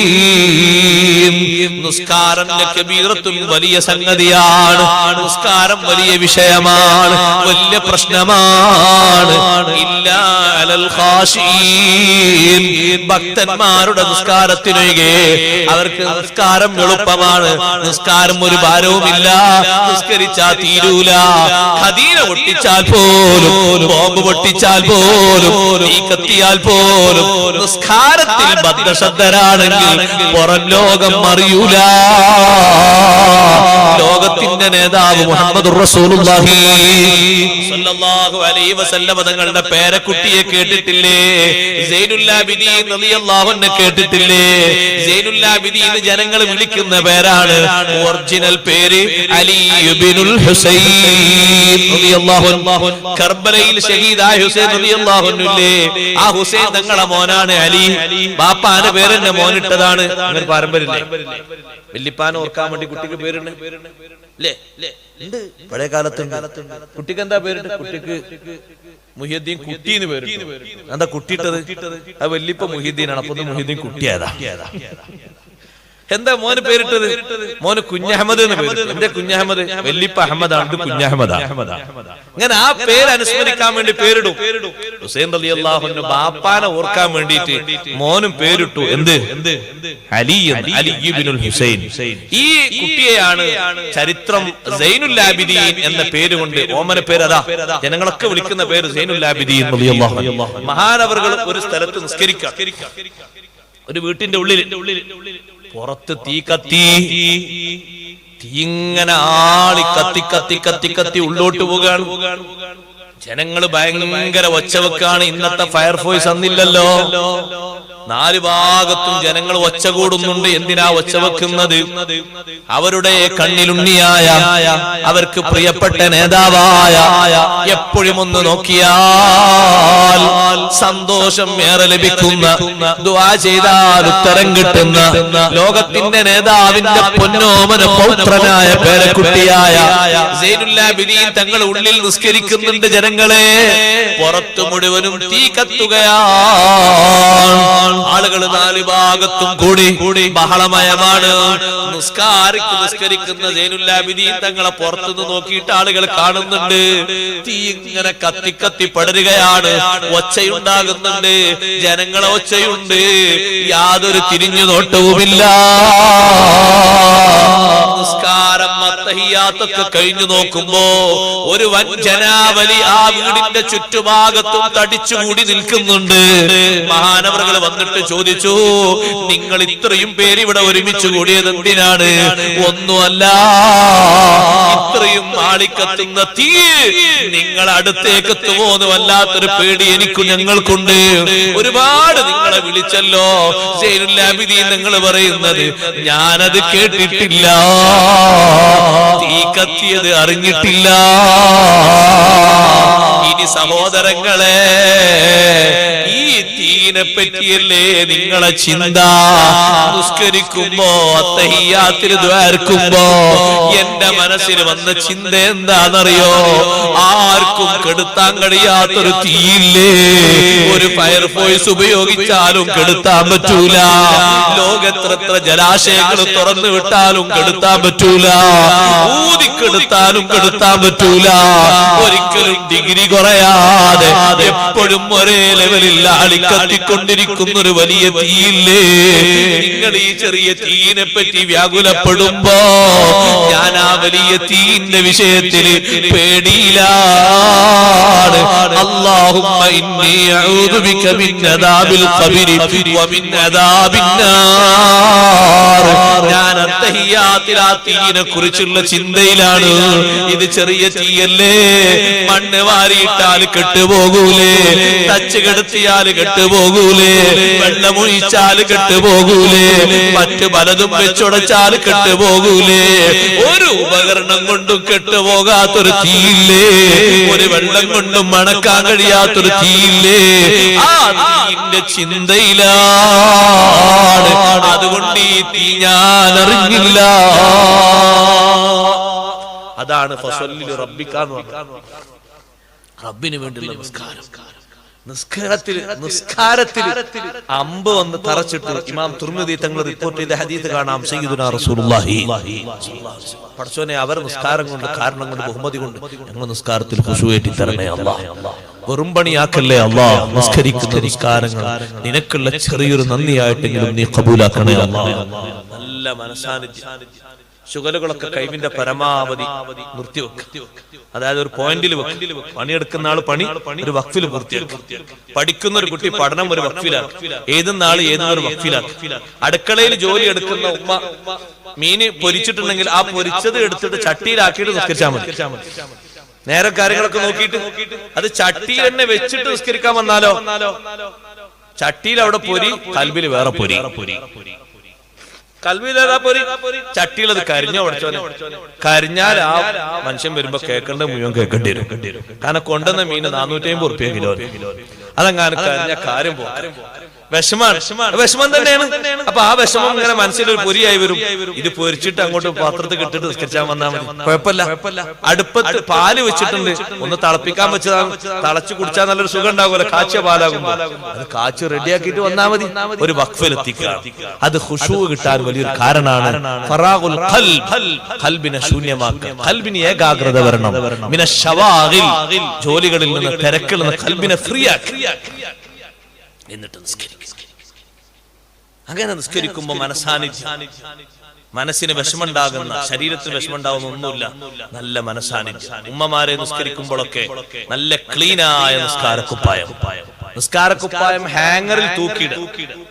അത് നിസ്കരിക്കുന്ന പായന്റെ ഉള്ളിൽ ചുരുട്ടി ഇടാതിരിക്കും. നിസ്കരിക്കുന്ന പായന്റെ ഉള്ളിൽ ചുരുട്ടിട്ടാൽ രണ്ട് വിഷയമുണ്ട്. ഒന്ന്, വിയർപ്പ് തട്ടിയിട്ടൊരു സുഗന്ധം ഉണ്ടാവും. സുഗന്ധം അല്ല ദുർഗന്ധം അല്ല, രണ്ടും കൂടി കൂടിയതാണ് സുഗന്ധം. സുഗന്ധം മറ്റൊന്ന് അതിന്റെ ആ ചുരുള് കാണുമ്പോ ഒരു വിഷമം വരും. അപ്പൊ അത് ഹാങ്ങറിൽ ഇങ്ങനെ കൊളത്തിയിടും. എന്നാ അതിന്റെ ആ വെണ്മയും അതിന്റെ ഭംഗിയുണ്ടാവും. അത് പൗഡർ മുക്കി നല്ലോണം തേച്ച് മിനിറ്റ്. ഓരോ സഹോദരിക്കും ഏറ്റവും ചുരുങ്ങിയത് 2 നിസ്കാര കുപ്പായങ്ങളുമാണ്. ഇത് പറയുമ്പോ കുറെ ആൾക്കാർ നോക്കണ്ട്, എന്താ ഈ മൊയിലാരുള്ള പണി മുഴുവൻ ഒളിപ്പിച്ചത്, ഒന്നുകൂടി വാങ്ങിക്കൊടുത്ത വലിയ കൂലി അള്ളാഹു തആല തരും. നമുക്കൊക്കെ കൂലി തരട്ടെ. നിസ്കാര കുപ്പായം ഏറെ വാങ്ങിക്കൊടുക്കും. പുറത്തുനിന്ന് ഒരാൾ വന്നിട്ട് നിസ്കാര കുപ്പായം നോക്കട്ടെ അറിയുമ്പോ ഉമ്മ പറയും മകളോട്, എന്റെ കൊടുത്തേക്ക്, കഴിഞ്ഞ ആഴ്ച വാങ്ങിയതല്ലേ, കഴിഞ്ഞ മാസം. അപ്പൊ മകള് പറയും, ഉമ്മ ഞാനത് അലക്കിയിട്ടില്ല. അപ്പൊ എന്നാ മരയോട് മരയോട് പറയാണ്, അത് കൊണ്ടുവന്ന് വെച്ച് അത് അങ്ങനെ തന്നെ പറ്റ ചൊളിഞ്ഞിട്ടുണ്ട്, ഇനി ആരുതാ കൊടുക്ക? ഈ നിസ്കാര കുപ്പായം ചോദിക്കുന്ന ഉമ്മാക്ക് ആരുതാ കൊടുക്ക? ഒരു വിഷയല്ലേ. അതുകൊണ്ട് അത് ഹാങ്ങറിൽ വൃത്തിയായി തൂക്കിയിടുക. അങ്ങനെ തൂക്കിയിടുമ്പോ പിന്നെ ധരിക്കുമ്പോൾ ഒരു സന്തോഷം. മറ്റേത് തലയണന്റെ ഉറന്റെ ഉള്ളിൽ നിന്ന് എടുത്ത ആ തുണിയില്ലേ, അങ്ങനെ ചുഞ്ഞെടുക്കും, അതേ മോഡൽ. അങ്ങനെ ആകരുത്. അത് നല്ല വൃത്തിയിലുണ്ടാകും. നിസ്കരിക്കാൻ ധരിക്കുന്ന വസ്ത്രം അങ്ങനെ നല്ല വൃത്തിയിലുണ്ടാകും. ചളിയൊന്നും കറയൊന്നും പുരളാതെ നല്ല വൃത്തിയുള്ള വസ്ത്രം അള്ളാഹുവിന്റെ മുന്നിൽ നിൽക്കാനാണ്. ഇതെന്തിനാ? ഇത് ഖൽബില് നല്ല ഏകാഗ്രത ലഭിക്കാനാണ്, ഖുശൂ ലഭിക്കാനാണ്. നശാത്തുൽ ഖൽബ് നിസ്കരിക്കുന്ന സുന്നത്താണ്. നിസ്കാരത്തിൽ പ്രവേശിക്കുന്നതിന് മുമ്പ് തന്നെ നശാത്തുൽ ഖൽബ്, ഖൽബിന് നല്ല ഉന്മേഷം വേണം, ആവേശം, നല്ല ആവേശമാണ്, നല്ല ഉന്മേഷത്തോടുള്ള നിസ്കാരം. അത് വേറെ നിസ്കാരം. എല്ലാ ഡ്യൂട്ടിയും ഒഴിവായിട്ടുള്ള ഒരു പ്രാർത്ഥന, ആ പ്രാർത്ഥനക്ക് കൂടുതൽ ഒരു ഖൽബിൽ നിന്ന് കൂടുതൽ എടുത്തുകാട്ടുണ്ട്. അതെന്താ? ഇപ്പൊ അയാൾ തിരക്കിലോ അല്ല, ഒഴിഞ്ഞ ഘട്ടത്തിലാണ് അയാളെ പ്രാർത്ഥന. അതുകൊണ്ട് നല്ല ശുഗലിൽ നിന്നൊക്കെ ഒഴിവായിട്ടുള്ള നല്ല പ്രാർത്ഥനയും നല്ല നിസ്കാരവും, അതിൽ റബ്ബിന് വേണ്ടിയുള്ള നിസ്കാരാകും. ചേരുവകളൊക്കെ ഉള്ളതുകൊണ്ട് നിസ്കാരം വലിയ വിഷയമാണ്, വലിയ പ്രശ്നമാണ്. ഇല്ലാൽ ഖാശീൻ, ചേരുവകളൊക്കെ ചേർത്ത് നിസ്കരിക്കുന്ന ഭക്തന്മാർക്കൊഴികെ അവർക്ക് നിസ്കാരം നല്ല ഹരമാണ്. നിസ്കരിച്ചിട്ടവർക്ക് പൂതി മാറാറില്ല, നിസ്കരിച്ചിട്ടവർക്ക് പൂതി തീരാറില്ല. അള്ളാഹുവിലേക്ക് മനസ്സ് തിരിക്കാനല്ലേ ഈ നിസ്കാരം, റബ്ബിലേക്ക് വണങ്ങാനല്ലേ നിസ്കാരം. അതുകൊണ്ട് റബ്ബിന് വേണ്ടിയുള്ള നിസ്കാരം നിസ്കരിക്കാനാണ് വലിയ നന്ദി ബോധത്തോടെ അള്ളാഹു നമ്മളെ കൽപ്പിച്ചത്. നിസ്കരിക്കുന്ന നിസ്കാരങ്ങളൊക്കെ കഴിവിന്റെ പരമാവധി അങ്ങനെ മാറ്റിയെടുക്കാൻ നമ്മൾ ഓരോരുത്തരും നന്നായി ശ്രമിക്കണം, പരിശ്രമിക്കണം. അതിന് കറാഹത്തുകൾ ഒഴിവാക്കണം, സുന്നത്തുകളൊക്കെ ചേരണം, റുക്നുകളൊക്കെ ചേരണം, ഷർത്തുകളൊക്കെ ചേരണം. അതിന്റെ പുറമേ ആദാബുകളൊക്കെ ചേരണം. ആദാബും ഷർത്തും ഫർളും സുന്നത്തും പാലിച്ചിട്ടുള്ള നല്ല നിസ്കാരം നിസ്കരിക്കുമ്പോ നിസ്കരിക്കുന്നവനിലേക്ക് റബ്ബിന്റെ ഒരു നോട്ടം വേറെയാണ്. കാരണം നിസ്കരിക്കുന്ന മനുഷ്യന്റെ ശരീരത്തിലെ ഒരു അവയവവും അള്ളാഹുവിന് വണങ്ങാത്തതില്ലല്ലോ. സുജൂദിലായിട്ടൊരു മനുഷ്യന്റെ അവസ്ഥ നോക്ക് നിങ്ങൾ. നെറ്റി സുജൂദ് ചെയ്തു പോയി, മൂക്ക് സുജൂദ് ചെയ്തു പോയി, പല്ല് സുജൂദ് ചെയ്തു പോയി, ചുണ്ട് സുജൂദ് ചെയ്തു പോയി, നാവ് സുജൂദ് ചെയ്തു പോയി, കണ്ണും സുജൂദ് ചെയ്തു. ഇതുകൊണ്ടാണ് കിതാബുകളിലൊക്കെ പറഞ്ഞത് സുജൂദിൽ കണ്ണുപൂട്ടരുത്. കണ്ണുപൂട്ടല്ല, സുജൂദിൽ കണ്ണുപൂട്ടിയാൽ കണ്ണിന്റെ സുജൂദ് കിട്ടില്ല. സുജൂദിൽ കണ്ണ് തുറക്കണം, കണ്ണ് സുജൂദ് ചെയ്യണ്ടേ, കണ്ണ് തുറക്കണം. ബാക്കിയുള്ള സമയത്തൊക്കെ നിങ്ങൾ ഒരു ഭക്തിക്ക് വേണ്ടി കണ്ണ് പൂട്ടിയെന്നും നിങ്ങൾ ഇങ്ങനെ കൈ കെട്ടിയിട്ട് ഒരു ഏകാഗ്രത കിട്ടാൻ വേണ്ടിയിട്ട് സുജൂദിലേക്ക് നമ്മളിങ്ങനെ നോക്കുന്നുണ്ട്. ഇടയ്ക്ക് നമ്മളിങ്ങനെ കണ്ണിങ്ങനെ പൂട്ടിയിട്ട് ഇങ്ങനെ ദിക്റുന്നതൊക്കെ ശരിക്കുള്ള ആയത്തൊക്കെ ഓതാണ്. ശരിക്കും മനസ്സിൽ അതിന്റെ അർത്ഥം ചിന്തിച്ചു വരുത്തി കറാഹത്തുണ്ട്. അതേ സമയത്ത് സുജൂദിൽ കണ്ണുപൂട്ടലോ കണ്ണ് ചിമ്മലോ കറാഹത്താണ്. കാരണം സുജൂദിൽ കണ്ണിന്റെ സുജൂദിട്ടണ്ടേ, കണ്ണ് തുറക്കണം. എല്ലാ അവയവങ്ങളും. ഏത് അവയവ സുജൂദ് ചെയ്യാത്ത? എല്ലാം സുജൂദ് ചെയ്തു. ഊരക്കെട്ട് സുജൂദ് ചെയ്തില്ലേ? സുജൂദ് ചെയ്തു. മുട്ടങ്കാല് സുജൂദ് ചെയ്തില്ലേ? കാലിന്റെ വല്ല സുജൂദ് ചെയ്തില്ല? പള്ള സുജൂദ് ചെയ്തില്ലേ? കൈമുട്ടും കൈയിന്റെ വല്ല ഒക്കെ സുജൂദ് ചെയ്തു. നെറ്റി സുജൂദ്, തല സുജൂദ്, ഒക്കെ സുജൂദ് ചെയ്തു. എല്ലാം സുജൂദിലാണ്. ഇങ്ങനെയുള്ളൊരു ഇബാദത്ത് വേറെ ഇല്ലല്ലോ. അതുകൊണ്ട് റബ്ബിലേക്ക് കൂടുതൽ മനസ്സ് തിരിക്കാനുള്ളതാണ് നിസ്കാരം. ആ നിസ്കാരം കൊണ്ട് വിജയിക്കണം. സയ്യിദുനാ റസൂലുള്ളാഹി സ്വല്ലല്ലാഹു അലൈഹി വസല്ലം തങ്ങളെ വിജയത്തിന് പഠിപ്പിച്ചൊരു മാർഗം കൂടിയാണ് നിസ്കാരം. തികഞ്ഞ നിസ്കാരം നിസ്കരിച്ച് അല്ലാഹുവിനോട് കാര്യങ്ങൾ ചോദിച്ചാൽ അല്ലാഹു ഒരുപാട് ഉത്തരം നൽകിയിട്ടുണ്ട്. മൂസാ നബി അലൈഹിസ്സലാം പ്രതിസന്ധി ഘട്ടങ്ങളിൽ 2 റക്അത്ത് നിസ്കരിച്ച് അല്ലാഹുവിലേക്ക് കയ്യുയർത്തുമ്പോഴേക്ക് മലക്ക് വന്നുപോയി, ജവാബ് കിട്ടിപ്പോയി. ഖന്തഖിലും ഖൈബറിലും എല്ലാ ഘട്ടങ്ങളിലും അഷ്റഫുൽ ഖൽഖ് സ്വല്ലല്ലാഹു അലൈഹി വസല്ലം നിസ്കാരം മുന്നോട്ട് വെച്ച് അല്ലാഹുവിനോട് ഫത്ഹ് ചോദിച്ചപ്പോ തുല്യതയില്ലാത്ത ഫത്ഹ് അല്ലാഹു നൽകിയില്ലേ. റബ്ബിലേക്ക് മനസ്സ് തിരിച്ചാൽ ഒരു ഘട്ടത്തിലും ഒരാളും പരാജയപ്പെടൂല. നിസ്കാരത്തിന്റെ സുജൂദിലല്ലേ ഒരടിമ അല്ലാഹുവിലേക്ക് ഏറ്റവും നല്ല അടുക്കുന്ന സന്ദർഭം. ഹജ്ജിൽ പോലും അങ്ങനത്തൊരു സന്ദർഭമില്ലല്ലോ. നോമ്പിൽ പോലും അങ്ങനത്തൊരു സന്ദർഭമില്ലല്ലോ. സക്കാത്തിൽ പോലും അങ്ങനത്തൊരു സന്ദർഭമില്ലല്ലോ. നെറ്റി വെച്ച് കൈപൊള്ള വെച്ച് 7 അവയവങ്ങൾ സുജൂദിലായി വെച്ച് അല്ലാഹുവിനോടൊരു ചോദ്യം ചോദിക്കുമ്പോ ഇത്ര വണക്കത്തോടെ എന്റെ അടിമ ഒരു ചോദ്യം ചോദിക്കുന്നുവെങ്കിൽ സ്വീകരിക്കാൻ അല്ലാഹു തആല ഒരു നിലക്കും അമാന്തം കാണിക്കൂല. പെട്ടെന്ന് അല്ലാഹു കബൂലാക്കുകയാണ്. അതുകൊണ്ട് അല്ലാഹുവിലേക്ക് മനസ്സ് തിരിക്കണം. റബ്ബിലേക്ക് എത്രത്തോളം ഇഖ്ലാസോടെ മനസ്സ് തിരിക്കുന്നുണ്ടോ അത്രത്തോളം അല്ലാഹുവിന്റെ സ്വീകാര്യത ലഭിക്കും. നിങ്ങൾ നോക്ക്, മുൻഗാമികളിൽപ്പെട്ട സ്വാലിഹായ ഒരു മനുഷ്യൻ ഞാൻ ബറക്കത്തിന് അല്ലാഹുവിലേക്ക് മനസ്സ് തിരിച്ചതുകൊണ്ട് വലിയ മഹത്വം കിട്ടിയൊരു മഹദിയുടെ സംഭവം കൂടി പറഞ്ഞ് ഞാൻ എന്റെ വാക്കുകൾ ഉപസംഹരിക്കുന്നു. നിസ്കാരത്തിൽ അല്ലാഹു നമുക്ക് ഖുശൂ വർദ്ധിപ്പിക്കട്ടെ. അല്ലാഹു സ്വീകരിക്കുന്ന നിസ്കാരം നിസ്കരിക്കാൻ അല്ലാഹു തൗഫീഖ് നൽകട്ടെ. ജീവിതത്തിന്റെ അവസാന ഘട്ടം വരെ ഒരൊറ്റ നിസ്കാരവും ഫർളായത് ഒഴിവാകാതെ കഴിവിന്റെ പരമാവധി സുന്നത്തുകളൊക്കെ പാലിച്ചുകൊണ്ട് നിസ്കാരം നിർവഹിക്കാൻ അല്ലാഹു തൗഫീഖ് തരട്ടെ. ഒരൊറ്റ ഘട്ടത്തിൽ ഒരു കുറവും വരൂല. നിസ്കാരം അതിന്റെ മട്ടത്തിൽ നിർവഹിക്കുന്നുണ്ട്, ഒരു കുറവും വരൂല. കച്ചവടം ഉണ്ടായിട്ടും ഏർപ്പാടുണ്ടായിട്ടും അതൊന്നും നിസ്കാരത്തിന് തടസ്സമാകാതെ നിന്ന ലോകത്ത് ആൺകുട്ടികളുണ്ട്. അല്ലാഹു ഖുർആനിൽ അവരെ പറ്റി അങ്ങനെയാ പറഞ്ഞത്, റിജാലുൻ ലാ തുൽഹീഹിം തിജാറത്തുൻ വലാ ബൈഉ അൻ ദിക്രില്ലാഹി വഇഖാമിസ് സ്വലാത്തി വഇതാഇസ് സകാത്ത്. റിജാലുൻ മഹത്തായ പൗരുഷത്വം നിറഞ്ഞ ആൺകുട്ടികൾ ലോകത്തുണ്ട്. സ്വഹാബത്തിനെ പറ്റിയാണ് ആ പറഞ്ഞത്. ലാ തുൽഹീഹിം തിജാറത്തുൻ വലാ ബൈഉ, അവരിലും കച്ചവടക്കാരുണ്ട്, ബിസിനസ്സുകാരുണ്ട്, തൊഴിൽക്കാരുണ്ട്. ഒരു തൊഴിലും ഒരു ബിസിനസ്സും അവരെ ശ്രദ്ധ മാറ്റിക്കളയൂല.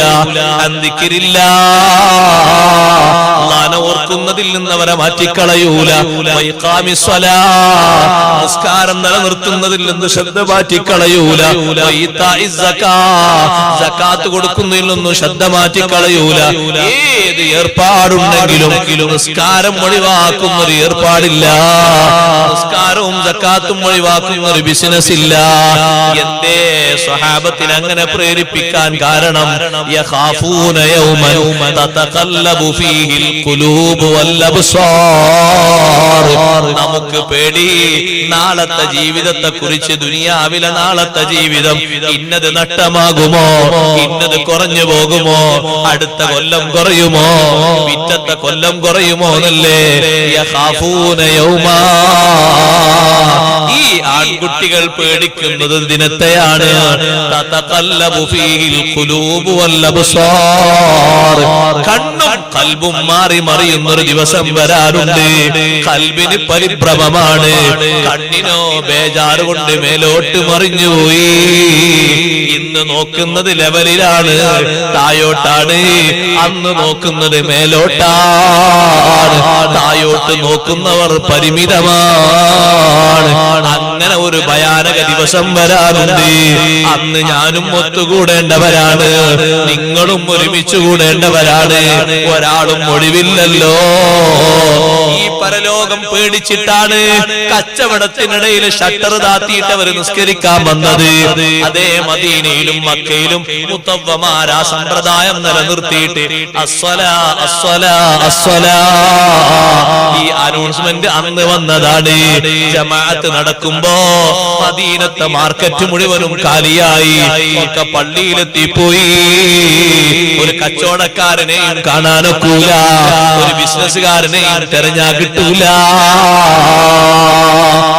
ആ നിലക്ക് നിസ്കാരത്തിൽ ഭദ്രശ്രദ്ധരാകാൻ അല്ലാഹ് നമുക്ക് തൗഫീഖ് നൽകട്ടെ. റബ്ബിലേക്ക് മനസ്സ് തിരിഞ്ഞൊരു സഹോദരി കണ്ടില്ലേ? സ്വാലിഹീങ്ങളിൽപ്പെട്ടൊരു മഹാൻ പറയുന്നു, ഞാൻ കഅബ തവാഫ് ചെയ്തുകൊണ്ടിരിക്കുമ്പോ ഒരു പെൺകുട്ടിയെ ഞാൻ കണ്ടു. ആ പെൺകുട്ടിയുടെ ഊരയിൽ ഒരു ചെറിയ കുട്ടിയുണ്ട്. ആ പെൺകുട്ടി വിളിച്ചു പറയുന്നത്, യാ കരീമു യാ കരീമു അഹദുകൽ ഖദീം. അല്ലാഹുവേ അല്ലാഹുവേ, കരീമായ റബ്ബേ കരീമായ റബ്ബേ, നിന്റെ ആ കരാർ, നിന്റെ ആ പഴയ വാഗ്ദത്തം നീ എനിക്ക് തരണേ അല്ലാഹ്, നീ എനിക്ക് തരണേ അല്ലാഹ്. നീ ഞാനുമായി നടത്തിയ കരാർ നീ എനിക്ക് തരണേ അല്ലാഹ്. ഈ കരാറിനെ പറ്റി ഞാൻ ചോദിച്ചു, പെണ്ണെ എന്താണ് ഈ കരാറ്? അള്ളാഹും നീയും തമ്മിൽ നടത്തിയ കരാറ്, വാഗ്ദാനം എന്താണ്? ആ പെൺകുട്ടി പറഞ്ഞു, ഞാനൊരു ദിവസം കപ്പൽ യാത്ര നടത്തിക്കൊണ്ടിരിക്കുമ്പോ ഞങ്ങളെ കപ്പലിൽ ഒരുപാട് കച്ചവടക്കാരുണ്ട്. കാറ്റടിച്ച് വീശിയിട്ട് കപ്പൽ തകർന്നുപോയി. കപ്പലിന്റെ ഒരു ഭാഗം തന്നെ മുങ്ങിപ്പോയി. കപ്പലിലുള്ള പലരും മുങ്ങിപ്പോയി. ആ കപ്പലിൽ നിന്ന് ഞാനും ഈ കുട്ടിയുമല്ലാതെ ആരും രക്ഷപ്പെട്ടിട്ടില്ല. ഞാനും എന്റെ കുട്ടിയും കപ്പലിന്റെ ഒരു പലകയിൽ അങ്ങനെ ഓളം തള്ളി നീങ്ങുകയാണ്. തൊട്ടപ്പുറത്തൊരു കറുത്ത മനുഷ്യനുണ്ട്. അദ്ദേഹവും ഒരു പലകയുടെ മേലെ അങ്ങനെ നീന്തി നീന്തി നീന്തി മുന്നോട്ട് പോകുന്നുണ്ട്. ബാക്കിയുള്ളവരെല്ലാം കപ്പൽ മുങ്ങി മരിച്ചുപോയി. ആ മനുഷ്യൻ എന്റെ അടുത്തേക്ക് വരുന്നുണ്ട്. ഞാൻ ഈ ചെറിയ മുലയിടിക്കുന്ന കുട്ടിയെ എന്റെ മടിയിൽ വെച്ച് പതുക്കെ എങ്ങാനും കരയിൽ പെട്ടെന്ന് എത്തിപ്പെട്ടാൽ മതിയായിരുന്നു എന്ന് കരുതിയിട്ട് ഞാൻ അങ്ങനെ നീങ്ങുമ്പോ ആ മനുഷ്യൻ എന്റെ അടുത്തേക്ക് അങ്ങനെ വരുന്നുണ്ട്. എന്നിട്ട് ആ നടുക്കടലിൽ കപ്പൽ തകർന്നിട്ടും അദ്ദേഹം കാമഭ്രാന്തുമായി എന്നെ സമീപിക്കുകയാണ്. എന്നോട് പറയുന്നു, നിന്റെ ശരീരം നീ ഇവിടെ വെച്ച് എനിക്ക് കീഴ്പ്പെടുത്തി തരണം. ഞാൻ പറഞ്ഞു, യാ അബ്ദുല്ലാഹ് അമാ തഖാഫുല്ലാഹ തആല, ഓ മനുഷ്യ, അല്ലാഹനെ പേടിക്കുന്നില്ലേ? നഹ്നു ഫീ ബലിയ, നമ്മളൊരു പരീക്ഷണത്തിലല്ലേ, രക്ഷപ്പെടുമെന്ന് നമുക്ക് പ്രതീക്ഷയില്ലല്ലോ. അല്ലാഹനെ അനുസരിച്ചല്ലാതെ രക്ഷപ്പെടാനൊക്കില്ലല്ലോ. പിന്നെ തെറ്റ് ചെയ്താൽ ഈ കടലിൽ എങ്ങനെ രക്ഷപ്പെടാനാ? ഒരു പലക മാത്രമേ അല്ലേ ഉള്ളൂ. ആ പലക തായോട്ട് വലിച്ചാൽ നീന്തി എത്താൻ കഴിയൂലല്ലോ. ഇത് കടലല്ലേ. അതുകൊണ്ട് തോന്നിവാസം കളിക്കരുത്. മാറിപ്പോകൂ മാറിപ്പോകൂ എന്ന് പറഞ്ഞിട്ടും ആ ചെറുപ്പക്കാരൻ കേട്ടിയില്ല. ആ ചെറുപ്പക്കാരൻ പറഞ്ഞു, വർത്തമാനക്കങ്ങ് വിട്ടേക്കൂ. അതെ, നിന്നെ സ്വീകരിക്കാതെ എനിക്ക് നിർവാഹമില്ല. എന്റെ മടിയിൽ കിടക്കുന്ന കുട്ടി ഉറങ്ങുകയാണ്. കുട്ടിയെ അദ്ദേഹം ഇങ്ങനെ ഒച്ചപ്പെടുത്തിയിട്ട് കുട്ടിയെ ഉണർത്തി. കുട്ടി കരയാൻ തുടങ്ങി. ഞാൻ സമ്മതിക്കാതെ വന്നപ്പോ എന്റെ മടിയിലുള്ള കുട്ടിയെ വാരി വലിച്ചിട്ട് കടലിലേക്ക് എറിഞ്ഞു. ക്രൂരനായ മനസ്കൻ ആ ചെറിയ ചോരപ്പൈതലിനെ കടലിലേക്ക് വലിച്ചെറിഞ്ഞപ്പോ ഞാൻ അല്ലാഹുവിലേക്ക് കരങ്ങൾ നീട്ടിയിട്ട് എന്നെ കണ്ണുയർത്തിയിട്ട് ഞാൻ പറഞ്ഞു, യാ മയ്യഹൂലു ബൈനൽ മർഇ വഖൽബിഹി ഹുൽ ബൈനി വബൈന ഹാദൽ അസ്വദി ബിഹൗലിക വഖുവതിക ഇന്നക അലാ കുല്ലി ഷൈഇൻ ഖദീർ. മനുഷ്യനും അവന്റെ ഖൽബിനും ഇടയിൽ മറയിടുന്ന അല്ലാഹുവേ, മനുഷ്യന്റെയും അവന്റെ ഖൽബിന്റെയും ഇടയിൽ മറയിടാൻ കഴിവുള്ളവനല്ലേ റബ്ബ്. അതുകൊണ്ട് അതുകൊണ്ടല്ലേ കൽബിനെ ഉറക്കി കിടത്തിയിട്ട് ശരീരം മൊത്തം അല്ലാഹു ഉറക്കം തരുന്നില്ലേ? കൽബിന് ഉറക്കം ബാധിച്ചത് കൊണ്ടല്ലേ ശരീരം ഉറങ്ങുന്നത്. കൽബുറങ്ങാത്തവരെ ശരീരം ഉറങ്ങുന്നില്ലല്ലോ. ഇന്ന ഐനയ്യ തനാമാനി വലാ യനാമു ഖൽബി. എന്റെ കണ്ണേ ഉറങ്ങൂ, എന്റെ കൽബുറങ്ങൂല. സദഖ റസൂലുള്ളാഹി. ശരീരം ഉറങ്ങൂല, കണ്ണ് മാത്രം ഉദു മുറിയൂല. ബുദ്ധിയുടെ വകതിരിവ് പോയിട്ട് ഉദു മുറിയുന്ന ഒരു സന്ദർഭമല്ല.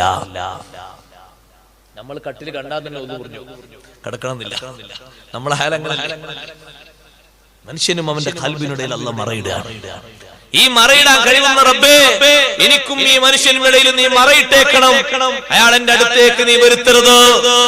ഞാൻ ആ പ്രാർത്ഥന തീരുമ്പോഴേക്ക് എന്റെ കലിമത്തുകൾ തീർന്നിട്ടില്ല. അപ്പോഴേക്ക് കടലിന്റെ ഉള്ളിൽ നിന്നൊരു ജന്തു പുറത്തേക്ക് വന്നു. അതിന്റെ വാപ്പിളർത്തിയിട്ട് ഈ മനുഷ്യനെ മുണുങ്ങി, ആ മനുഷ്യനെ വിഴുങ്ങിയിട്ട് കടലിന്റെ അടിയിലേക്ക് പോയി. ഞാൻ ആ പലകയിൽ തന്നെ അക്കരെ എത്തി. പതുക്കെ പതുക്കെ നീങ്ങിയിട്ട് കരയിൽ ഞാൻ എത്തിച്ചേർന്നു. തിരമാലകൾ എന്നെ തള്ളി തള്ളിക്കൊണ്ടുപോയി. ഞാൻ അവിടെ എത്തുമ്പോ എനിക്ക് വലിയ വിഷമുണ്ട്.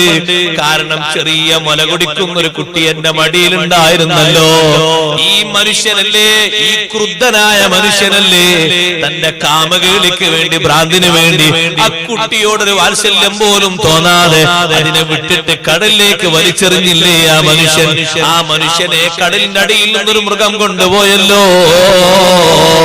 ഞാൻ അങ്ങനെ കരയിലെത്തിയിട്ട് വെള്ളം കുടിച്ച് ഭക്ഷണം കഴിച്ച് അങ്ങനെ ജീവിക്കാം. കുറച്ച് പച്ചക്കറികൾ ഉള്ളത് ഞാൻ തിന്നുന്നു, വെള്ളം കടലിൽ നടക്കുന്നു, ഞാൻ കുടിക്കുന്നു, ഞാൻ അങ്ങനെ നീങ്ങുന്നു. എപ്പോഴെങ്കിലും ആരെങ്കിലും കണ്ടാൽ ഇവിടുന്ന് പോകാമെന്ന് ഞാൻ കരുതുന്നുണ്ട്. കപ്പലുകാരെങ്കിലും വരും, വേറെ ഏതെങ്കിലും തൊഴിലാളികൾ വരും, തോണിക്കാരോ ബോട്ടുകാരോ വരുമ്പോ കയറി പോകാമെന്ന് കരുതുന്നു. 4 ദിവസം ഞാൻ അവിടെ താമസിച്ചപ്പോ അതാ ഒരു കപ്പൽ 5ാമത്തെ ദിവസം അങ്ങനെ പോകുന്നുണ്ട്. ഞാൻ ആ കപ്പൽ പോകുന്ന ഭാഗത്തേക്ക് എന്റെ വസ്ത്രം ഇങ്ങനെ ഉയർത്തി കാണിച്ചു കൊടുത്തു. എന്നെ കണ്ടോട്ടെ എന്ന് കരുതിയിട്ട് ഞാനൊരു മുണ്ടങ്ങനെ കാണിച്ചു കൊടുത്തു. ആ കപ്പൽ എന്നോട് അടുത്തേക്ക് വന്നു. ആ കപ്പലിലേക്ക് എന്നെ കയറ്റാൻ വേണ്ടി ഞാൻ അവരോട് അഭ്യർത്ഥിച്ചു. 3 ആളുകൾ അതിൽ നിന്ന് ഇറങ്ങി വന്നു.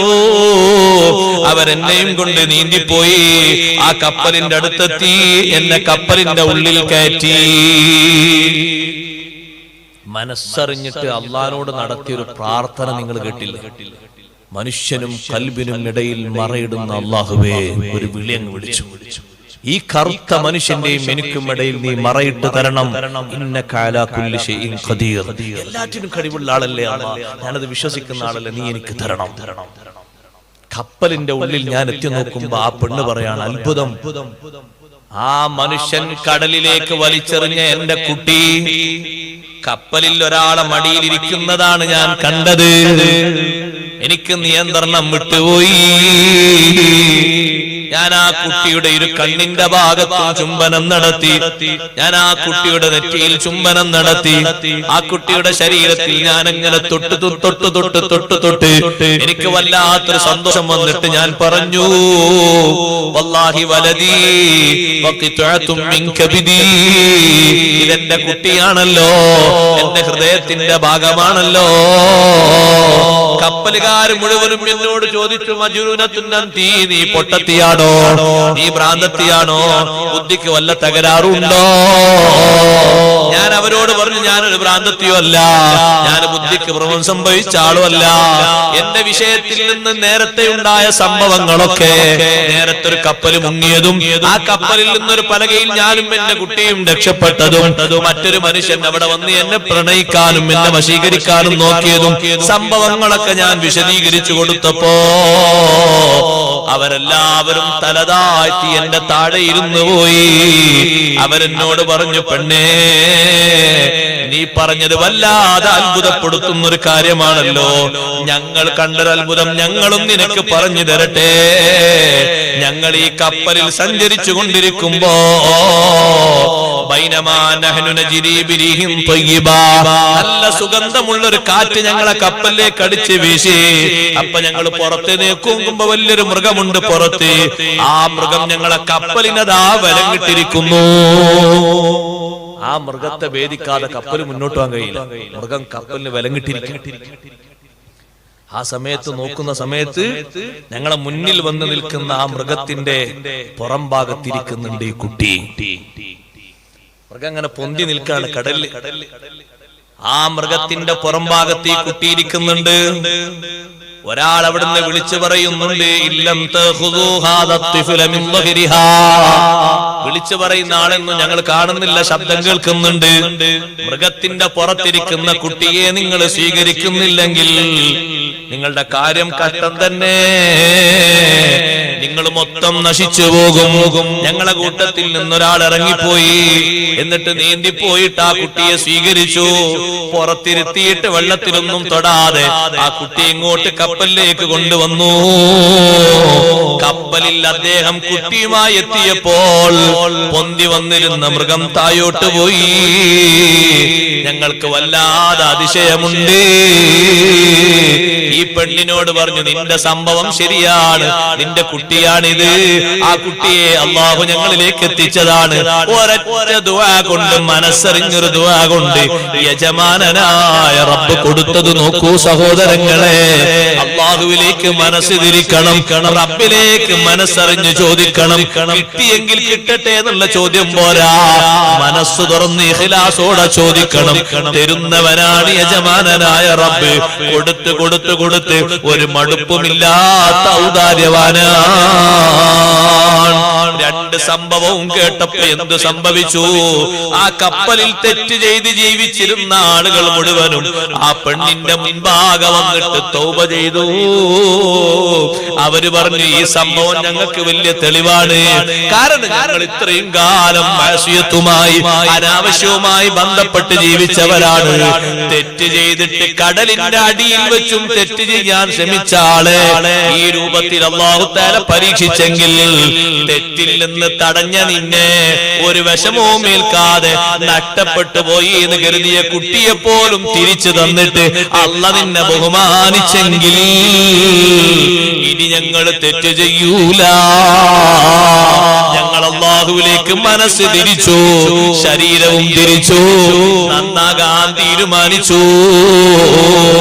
ഇതാണ് ആ പെൺകുട്ടി പറഞ്ഞു കൊടുക്കുന്നത്. കഅബന്റെ മുറ്റത്ത് വെച്ച് ദ്വാർക്കുമ്പോ, യാ കരീമു യാ കരീമു അഹദുകൽ ഖദീം. കരീമായ റബ്ബേ, മുമ്പ് നീ എന്നോട് വാഗ്ദാനം ചെയ്തിട്ടുണ്ട്, ഞാൻ ചോദിച്ചത് നീ തന്നിട്ടുണ്ട്, അതുപോലെ ഇനിയും തരണേ. നിസ്കാരത്തിലും അല്ലാതെയും റബ്ബിലേക്ക് മനസ്സ് തിരിച്ചു വെച്ച് നന്നാകാൻ അല്ലാഹു നമുക്ക് തൗഫീഖ് നൽകട്ടെ. നമ്മുടെ സദസ്സ് അല്ലാഹു ഖബൂലാക്കി തരട്ടെ.